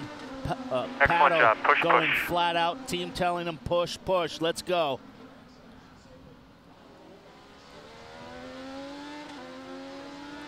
That Rocket Chevrolet in the background of Sebastian Bourdais looking good too. The race is on at the front, just 2 seconds between first and second. Just 14 laps remain here in the Honda Indy Grand Prix of Alabama. And Alex Palou on debut for Chip Ganassi Racing. He's got a full season under his belt with Dale Coyne, steps up to one of the big teams and is ready to win. Wouldn't that be an incredible story? However, the twist to the story is he's got 2 champions hunting him down in Will Power and Scott Dixon. Can he sustain this pressure? It's down to less than 2 seconds now, his lead. There's Power, there's Dixon. Power's got a ton of push to pass. He's got 104 seconds to Palou, who's got 64. But as of right now, there's no pressure for Palou to even use the push to pass. He just needs to pick his way, Townsend, through these couple of lapped cars. I know there's still 14 laps to go. A lot can happen. Mistakes can happen. But right now, he's hitting his marks every lap. Yeah, controlling the pace there. Palou's got Connor Daly in front of him, but Daly working pretty good pace. Just did a 108.3, so that's pretty good news for Palou if he's not being held up by a car in front. But Will Power continues to hold the gap at about 2.4, and then Scott Dixon just back of Will Power, about a second behind. So 13 laps to go, a lot to play out. There's quite a healthy gap behind Scott Dixon to Pato O'Ward, the pole sitter and leader of 43 laps. 25 laps in this race. And then behind O'Ward is Bourdais and VK, and Ericsson has dropped back, and Rahal, Rossi and Romain Grosjean still in the top 10, the lead rookie. Whoa, big snap oversteer for Scott Dixon there. Big push through the apex and then tried to go for power and it stepped out on him. A little bit of a handful, Marty. Will Power trying to churn out some fast laps. And Paul, I had an interesting off-season conversation with Will. He told me, you know, in the years past, I have focused way too much on points in the championship and not doing what I do best, which is turn out fast lap times. He's going to need those fast laps if he's going to catch Alex Palou. And he's also going to need to use those 104 seconds of push to pass, Dave. Sebastian Bourdais 5th now, about 3 seconds behind Pato O'Ward. Not sure if he can catch him, but a nice debut for AJ Foyt Racing this season. Bourdais, for his part, just 3 races last year, saying that, you know, once you get the boot, you never know if you're going to get another chance. He's glad to have a full season opportunity this year, and that should be part of their moving back toward the top. Consistency, and Bourdais was the last guy to knock down a top 5 for AJ Foyt, trying to do it again today. Boy, the way that he drove in the closing hours of the Sebring, the Mobil 1 12 hours of Sebring recently, with a broken rear wing, and with that car that he was driving, the Mustang sampling car with Tristan Vautier and Loic Duval, it got hit by everything that day. I don't know how it stayed together, and then Bourdais drove it to the checkered flag for a miraculous and thrilling victory in the dark in Florida. So where he's at driving wise at the age of, what is he now, 42? He's doing great. He is doing great, and I don't know about you guys, I love the look of that car. That kind of looks tough. Looks mean. Rocket all black and white, 14. Mean like AJ Foyt was behind the wheel. I'm sure AJ's watching, hopefully proud of the job that his driver is doing today. First, and let's see how it affects fuel.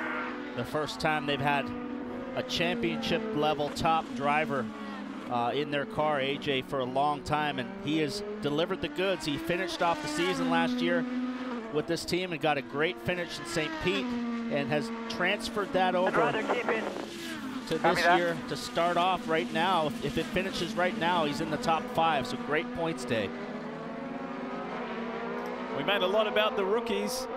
Let's give you a rookie update. Who is where? Romain Grosjean is on target for a top 10 finish in his IndyCar debut. For Scott McLaughlin, 14th. So that'll be, I think, 7 positions better than where he finished at St. Petersburg last year. Jimmy Johnson, 19th, and Jimmy's a couple of laps down, 2 or 3 laps down. But you know what? His goal was just finish. Try and get in the maximum amount of laps today and learn a lot as he heads off to the streets of St. Petersburg next weekend. You'll see it at 12:30 Eastern right here on NBC. Just saw Rossi back there, had a huge moment at off.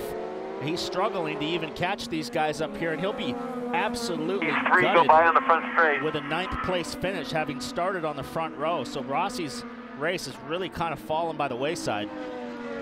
You know who's very quietly done a nice job today, guys? Rinus VeeKay. He was out-qualified by Connor Daly.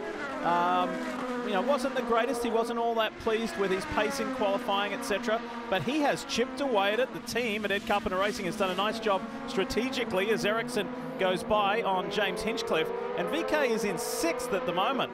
Looking good. There he is there in the Sonax Chevrolet. Huge crash at Indianapolis last week. Broke his index finger. That's got some heavily taped. It's heavily taped at the moment. Talked to him before the start of the race, met his father, asked him about his finger, and Townsend, he said it didn't get caught in the steering wheel when he hit the wall. The actual shift paddle depressed and smashed onto his fingertip and broke his fingertip. So it's a really odd accident. And look at this accident, savage crash at Indianapolis. About 3 laps into the run for Rinus VeeKay down in turn 1. Just a little too positive and a lot too hard into the safer barrier. Pretty massive hit for the Sonax car. That was the end of the 2-day test after just 3 minutes. Luckily, VeeKay was able to walk away with assistance from the AMR safety team. Had that broken finger, but you know, Paul, he felt that one for a couple of days. And just like VeeKay's rookie season in 2020, it started out with a big bang at Texas, the wrong kind of bang, with a big practice crash, but then he settled right in and had some sensational drives. So for VeeKay to run in the top 6 and hopefully bring it home there, I think it's a pretty big result given that massive crash in Indy. So that's Rinus VeeKay. He's in 6th. This is Will Power in the Verizon 5G Chevy for Team Penske. 2.1 seconds in arrears of the race leader. Less than 10 laps to go. Can Power do it? Spot two. He's an interesting character. Like every year that we hear about since he's been with Penske, Townsend, is how he's going to come in with some new approach to his life and his racing and his focus, and he's just always seems to have some new angle to it. Yeah, I don't see a whole lot wrong with Will Power's approach. I mean, his approach is quite simple. He drives the wheels off the car every lap of every session. One of the fastest guys in the world, Marty. And, you know, right now maybe a little frustrated at the fact that that young Alex Palou is matching Will Power lap for lap. Palou, a warrior. Hey, Townsend, see that triple-digit number on the left-hand side of your screen? So there's 8 laps to go. At what point does Will Power start using that push to pass and using it against Alex Palou? Because he's held that advantage right now at 1.8. Even without using it, he's cut into that advantage. So you would think, hit that button and you'll get a lot closer, right? Yeah, but I keep looking at Ed Jones and Connor Daly, who are the last 2 cars on the lead lap in front of Palou. What is their pace? Ed Jones just did a 108.3, Daly a 108.6. So I wonder if Power's waiting to see if those lap cars or potentially lap cars help out Power and allow him to save the button, because 104 seconds sounds like a lot, but it can go fast. These guys still got to make a fuel number too. They're pitted a lot earlier than O'Ward. O'Ward has the ability to just go flat out, but he's too far behind because he did 3 stops instead of these guys doing 2. So these guys are still just trying to conserve a little bit of fuel. Paul, you say that about O'Ward, but not when that I far look back. a little closer, he's only 7 seconds back of Palou. He's a second a lap faster than, say, Ed Jones and Connor Daly right now, which are really dictating Palou's pace. So he doesn't have push to pass, though. He's got 1 second left. So might have been a little too heavy on the button, but maybe he needed it for all that racing he had in the middle part of the event. Guys, it's coming down. It is coming down. Traffic may be coming into play. 1.7, 1.8, now 1.9 seconds. The gap between first and second. 6 laps to go. Connor Daly is under. There's no reason for him to get out of the way as long as he's on the lead lap. He's going to fight to finish on the lead lap, but that is definitely hurting him, Alex Palou, the gap that he had to Will Power. Down to 1.5. This is the closest we've seen it. Alex Palou, if he's going to get his first IndyCar Series win, to do it ahead of 2 champions would be phenomenal. But Will Power is certainly going to make him earn it. 5.5 laps to go here in Alabama. Now at this distance on this straightaway, you can start to feel the draft. You can feel the effect of 2 cars in front of you if you're Will Power, and nothing gets you up in the seat more than that, Paul, when you feel that dead air in front and you can hear the revs climb in your Verizon Chevy. You know you're within striking distance. Blue flags waving for Connor Daly. Connor Daly says, I'm going to stay and finish on the lead lap. Will Alex Palou wear his tires out in the draft, Marty? Well, you can see it real time on the left-hand side of your screen. They have told Will Power, use the push to pass. So there you see it went down from 104 to 99 on that lap. Power is seeing blood in the water here, guys. Yep, he sure is. Absolutely. 5 to go. And he has the eyes on, the guy with one of the most intense eyes you've ever seen, and focus. Will Power wants to win. He hasn't done that here at Barber in almost 10 years. He won 2 of his first 3 starts, and then he hasn't been on the podium ever since. So to start this 2021 season, he's under contract for 1 more year with Penske this year. So to start the season on a high would certainly be the right note. Can he do it? 1.2 seconds now between first and second. Now Palou has a decision to make. Do you use push to pass to get around Daly, or do you save it in case you need to defend against Will Power? What is Palou going to do? The gap is still comfortable for him. Will Power is not right there on the back like Alex is on the back of Connor Daly. So Connor Daly fighting to stay on the lead lap. 1.2. Nice and smooth. The gap, Palou to Power. This is an intense situation for Alex Palou, the 24-year-old Spaniard. Traffic ahead, and a champion and an Indy 500 winner right on him now. That gap stays the same at 1.2. It's down to 1.1 now. Last lap, 8.6 for Palou, 8.3 for Power, 8.9 for Dixon. So Dixon right now not able to respond. What a thriller after the most inauspicious start with a multi-car pileup on the opening lap involving 3-time winner here at Barber and 2-time champion Joseph Newgarden. We've got a thriller here with 3.5 laps remaining. Oh, by the way, Pato O'Ward 4.9 back. It was just 7 seconds a few laps ago. Pato O'Ward about a second a lap quicker than Palou, closing on this group. Bring it over these closing laps.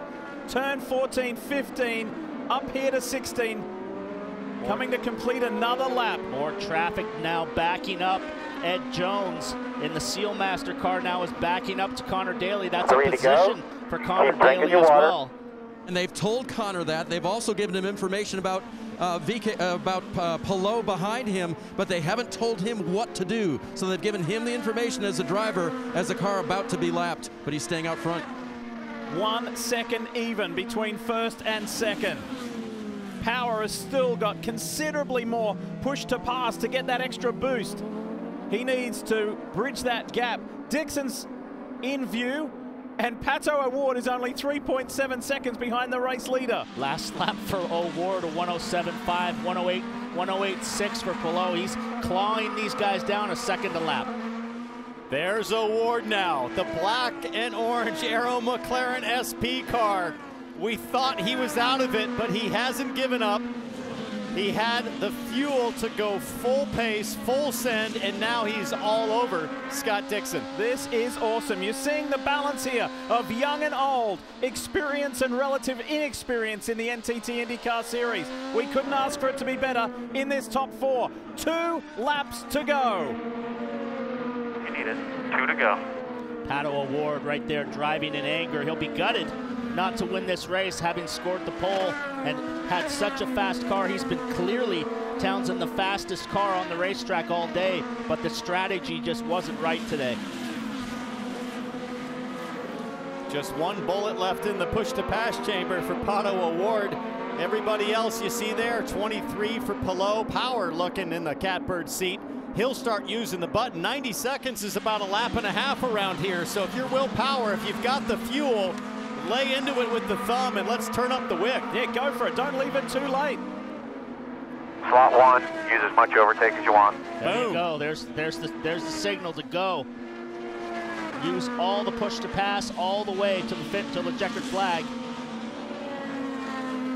Up and over the turn 13, 14 hill for the second last time. Will Power's got to use that push to pass if he's going to do anything about Alex Palou. They begin their final 2.38 miles here at Barber Motorsports Park.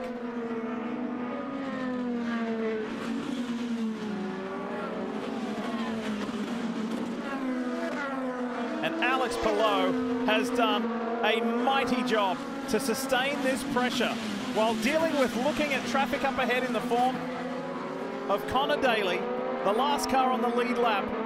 Meanwhile, looking in his mirrors and seeing an ever-present Will Power.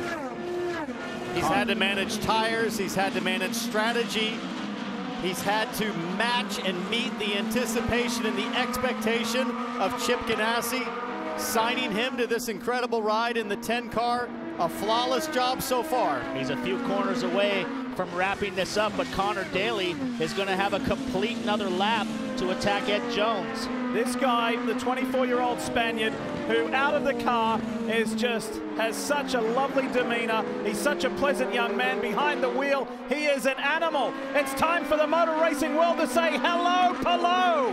Alex Palou wins his maiden IndyCar race. Checkered flag, baby. You're an Indy winner. Park. Awesome, man. Great job, everybody. Winning on No debut. way! Oh my God. Mixture 8. Mixture 8. Amazing! Yes! Awesome, mixture 8. There's Chip Ganassi. Chip loves winners, and he's got another one. Alex Palou joins Michael Andretti. Thank you, team. You are amazing, really. Thank you, Chip, for the opportunity. Thank you, everybody. Oh. Congratulations, everybody. It's really awesome. Look at him, the joy. You know, Michael Andretti in the late Dan Weldon won for Chip on debut. Now add Alex Palou's name to that list. Phenomenal effort. Brand new sponsor to the sport. Still cars fighting on track here. Sato and Scott McLaughlin battling out. This will be for the 13th finishing position. 1 corner to go for Sato. And that's a good yardstick for McLaughlin. He's fighting with the reigning Indy 500 champ and last year's Barber, or 2019 Barber winner. So Romain Grosjean comes home as the top rookie. Marcus Ericsson runs out of fuel. Runs out of gas. He finishes 8th though, car 8 in 8th. And that's how close it was. You might have wondered, why did Ericsson fall back running in the top 4 comfortably? Well, he gambled there on the earliest stop for the last stint and just had to nurse it across the line. Not enough to get home, but enough to at least get across the finish. This guy is a favorite of Honda. Came over from Formula Nippon. A lot of hype, Townsend, about who he was. A lot of people didn't know who he was because he'd been over in Japan, but he came here last year and impressed right away and caught the attention of Chip Ganassi, and now he's a race winner and a championship contender. Managed by former IndyCar driver Roger Yasukawa, who was part of the group that really identified his talent in Japan. And I asked Roger when Palou first showed up, how good is he? And he just said, he's real good. Yeah, really, really good. And there's his dad. It is such a family affair. And especially last year when he had to do it tough with COVID restrictions. And when we had that 6-race virtual IndyCar series, the iRacing, he was doing it from home in Spain. Then coming over here with his girlfriend. He was had to be alone for a while without his girlfriend. So, and now Dad's here to witness this one. Say thanks, Chip. The Magic Man, Chip Ganassi, has another winner. His name is Alex Palou, and we're going to hear from him when we come back to Barber Motorsports Park. Back at Barber Motorsports Park, Alex Palou has won in his debut for Chip Ganassi Racing, and that is pure excitement right there. A hug for longtime crew member Ricky Davis. Barry Wanzer, the entire team here to say congratulations. And there's his dad back there as well. What did I tell you? What did I tell you, my friend? You're amazing, guys. Thank you, guys. Thank you. What a day. Moved from his original American home of Austin, Texas to Indy in the offseason to show his dedication. And wow, did you honestly think a win in your debut was possible when you signed this deal with Chip Ganassi Racing in the offseason, Alex? I mean, it was possible because we knew we had the best team, we had the best car. So yeah, it was possible. And Ricky, my chief engineer, told me you cannot win them all unless you win the first one. So we did it. It's amazing. Chip, all the team did an amazing job. Like, we had the best cars, and I just felt amazing. It's amazing to be part of the winning drivers. We're starting strong, and we'll keep it strong. With all the strategy that was going on today, you guys on a 2-stop strategy, Award and everybody else on a 3-stop strategy, how did you manage all that inside the race car and not get panicked at all? It was just the team that was telling me on the radio, yeah, keep it doing like you're doing, or hit that mileage, and I was like, okay, I'll hit it. It's easy. So yeah, we did it. I think it was one of those days when everything went well. We got good fuel mileage, good tire management, and good pace. So it was an amazing race. For a young man who never had a big backer coming up, you raced in Japan, you raced in Europe. Can you believe at this moment already you're an IndyCar winner? It's crazy, yeah, it's crazy, but it's because of this team. This team is amazing. Honda gave us a good engine, Seiji on the car, and Chip Ganassi Racing. Come on, what else can I ask for? What an amazing run for Alex Palou, Kelly. He's a winner here at Barber. And he won by holding off the former champion in Will Power. Will put up a good fight. You had a lot more push to pass left than Alex Palou. What more, if anything, could you have done there in those closing laps? Yeah, I made that one little mistake in 9, but yes, you're right. With the amount of push to pass I had left, it could have been pretty good. I did have to save some fuel, so I had enough to be able to use push to pass for the last 2 laps. But yeah, it just blew my mind how fast Alex was in that first stint. Like, I had absolutely nothing for him. He just pulled away, so I figured he was doing a 3-stop race because I was getting the best lap time I could for the fuel number. But super happy to get the Verizon 5G car on the podium. We've had a pretty bad start to the year, the last 4 years, so it's awesome to get a really good start to the season. I was going to ask you, since we've got 4 races in just a matter of 3 weeks, what does this do for the team to start off so strongly? Yeah, it's great. It's great. Well, you know, I said to the guys, if we do this week in, week out, just solid races with no mistakes, I promise you we will absolutely have a great chance of winning the championship. We've been talking about the speeds here at Barber all weekend. How physically demanding were those 90 laps? It wasn't, because it wasn't hot, it wasn't terrible, but for sure your arms, like, you get some serious arm pump, man, the wheel really loads up in the fast corners. I've never ever seen this track so hooked up. It's insane since they resurfaced it. A lot of fun though. All right, a 2nd place finish for Will Power, Dave. And I'm standing by with Jimmy Johnson, IndyCar rookie, who has completed his first race. And there it is, you completed it. What are the feelings? What was it like? Yeah, very happy to have finished. There were 2 pretty scary moments in the race. One, at the original start, going into turn 5, there was chaos, and I bounced off a few cars, but nothing really happened to mine, evidently, so I was very fortunate there. And then I spun in traffic following somebody up over the hill in 13, and unfortunately lost a lap at that point. But just a ton of learning experiences throughout the day today. Once again, I'm just very thankful for this opportunity that Chip's given me, everybody at CGR, and the great support from Carvana and American Legion. And before I use up all the airtime, a huge congratulations to Alex. Kid is on it and clearly showed he can get it done today. What's been your experience with Alex? He said, I believe he was one of the guys that talked to you and said just talking to you about racecraft and that type of thing, he appreciates. Yeah, he's first off just an amazing guy, and to be his age with so much talent and so much wisdom, and speaking with him is something that's very impressive to me. We did have a good laugh the other day where he informed me that I'm older than his father. So after that laugh, I've been picking on him a bit since then. But just an amazing job, and he's been on it since he's been in one of these cars at CGR, and certainly showed it today. Yeah, fantastic day for him. I saw you break it down a little bit with Dario, maybe talking about some racecraft as well. But how are the hands? Because you know, this is a place that can give you some blisters if you're not a regular in the series. I'm not bad. This left hand is about to blister. But all in all, I could have gone a few more laps, so I wasn't totally taxed, and the training's been working well. So I'll heal up and get ready for St. Pete next week. I was going to say, best news is you've got a week away, Jimmy. How much are you going to apply what you learned today? Yeah, these laps are so important to me. I actually, middle of the race, got lost in the adjustments in the car and was going the wrong way with the bars. And the guys saw it on the stand, reported back to me what was going on. I got it tuned in, and my pace picked right back up. So I just can't say, you know, too many times just how different this is and how specialized this craft is and how good these drivers are in this series. Well, and I got to say, Marty, as we go to you, a 108 at least late in the race. He had some fine pace there at the end, close to what the leaders were running. Well, Dave, folks who follow his boss, Chip Ganassi, on Twitter know the hashtag #ILikeWinners. And did you know, or when did you know, Chip, this potential with Alex Palou existed? Well, you know, we did some testing over the winter a few times, and he was quick all day long at these tests. I mean, in one test quicker than Dixon, and we thought, wow, you know. Yeah. So we knew the potential was there, but you're still, you know, you don't know where you're at relative to other teams or relative to, you know, in a race situation. Yeah, let's talk about the team as a whole. What is that? 4 in the top.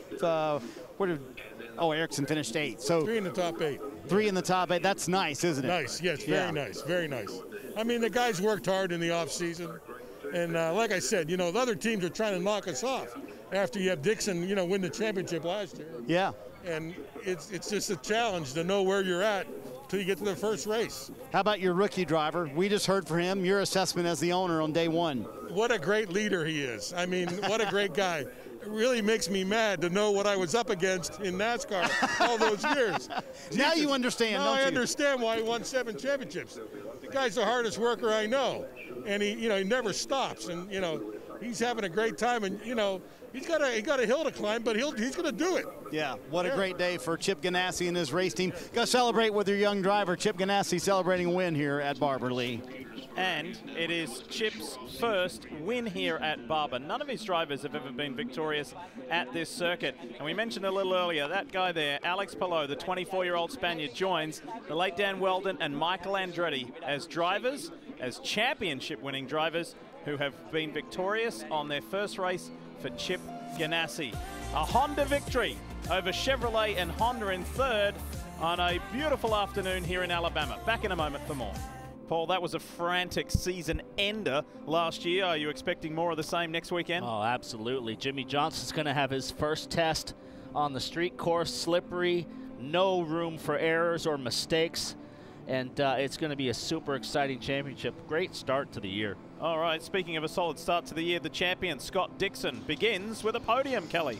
His 9th podium in 11 tries here at Barber Motorsports Park. Still not the top step that you want, Scott, but how would you assess both the 9 teams' performance and the company as a whole today? Yeah, what a start, you know, double podium for us. Huge congrats to Alex and the 10-car team, City TV. You know, feel so happy for them to finally get, you know, the start that they deserve. The PNC car was really good, you know, it was definitely a track position race. I think we had a lot more pace maybe than the 12 car. We just couldn't go anywhere, you know. You got pushed to pass, but they've got pushed to defend as well, and it just became super tricky. But hats off to the team. They did a tremendous job, and looking forward to rolling into St. Pete, and great points day for all of us. So thanks to all the fans here, and looking forward to get going next week. All right, a great start to the season for the 6-time champion, Marty. 4th for Pato Award, a lot of positives, a few negatives. What's your takeaway from this afternoon, Pato? Yeah, man, track position was everything today. I feel like we executed on what we went for in strategy-wise. Unfortunately, it was the wrong one. But you know, I got to give it to these guys. We were the fastest car on track today. We've been the fastest car all weekend, you know, in terms of qualifying pace. And we're ready for St. Pete. You know, we got good points here. Would have loved to get the win, but, you know, we've got another shot next weekend, and we're going to be going for it. Just want to thank Air Electronics, our McLaren SP, Team Chevy. These guys have been on it. And, you know, I'm 100% sure that when St. Pete comes in a few days, we'll be ready to give it all. Lee, we talked about how physical this track is. Check out Pato's hands, the blisters from 90 laps today around Barber. Ooh, and then knowing that you've got the streets of St. Pete up ahead. All right, let's take a look at the Children's Miracle Network moment of the race. And some pretty slick pit work here from Chip Ganassi Racing on a different strategy to Pato Award, and Pelot was able to get out ahead of Will Power and sustain that pressure from the champ and the Indy 500 winner to get his maiden NTT IndyCar Series victory. Phenomenal effort, and you can see just how much that meant to him. Jimmy Johnson's there to congratulate Alex Pelot. Scott Dixon went over there to say, well done, teammate. A celebratory moment. Barry Wanzer there, one of the veterans at Chip Ganassi Racing, to see this new young charge Townsend come into the team and succeed straight away. What a perfect introduction to the team for Alex Pelot, and I just wonder, it's been a long time since Scott Dixon's had a look over his shoulder within his own team. Yeah. And I'm excited to see how Dixon doubles down the effort this week. He always is on maximum attack, but going to St. Pete is going to be a blast, and it's great. We don't have to wait long. Next weekend, it'll be right with us. Let's review the final results, just to remind you who finished where. Let's go a little bit deeper in the pack here, Paul. Great effort from your old sparring partner, Sebastian Bourdais, for Absolutely. a top 5. From the back up to the front, great day for AJ Foyt's team. Alex Pelot just mastered those red tires. He was easy on the fuel and easy on the tires, and that's what really handed him the win today. Really Alexander strong Rossi has got to be frustrated. Really strong weekend, Paul, for Marcus Ericsson. Gambled a bit by making that first stop and having a fuel save to get to the end. They hoped for yellow, didn't come, but he still comes home in the top 10. And I think a few other drives to be proud of. Takuma Sato didn't have the qualifying he wanted, but he hung in there, Lee, and still came home with a better result than when he started. And some names that were on the first page, I want to say well done, Rinus VK and Graham Rahal. Terrific jobs there. And from Formula One to IndyCar, Romain Grosjean finishes in the top 10 on debut. As the 6-time champion and first-time winner, Scott Dixon and Alex Pelot just debriefed their respective races. It was a colossal day for Chip Ganassi Racing here at Barber Motorsports Park. So, the next NTT IndyCar Series race, as the boys just mentioned, is just next Sunday, and you'll see it at noon Eastern from the streets of St. Petersburg. It is fast and it's frantic, and it's going to be a big learning curve for many. You'll see it right here on NBC. Coming up next here, it's your local news, followed by nightly news. Thanks so much for joining us and watching IndyCar on NBC. We say congratulations to the 24-year-old Spaniard, Alex Pelot. He's today's winner.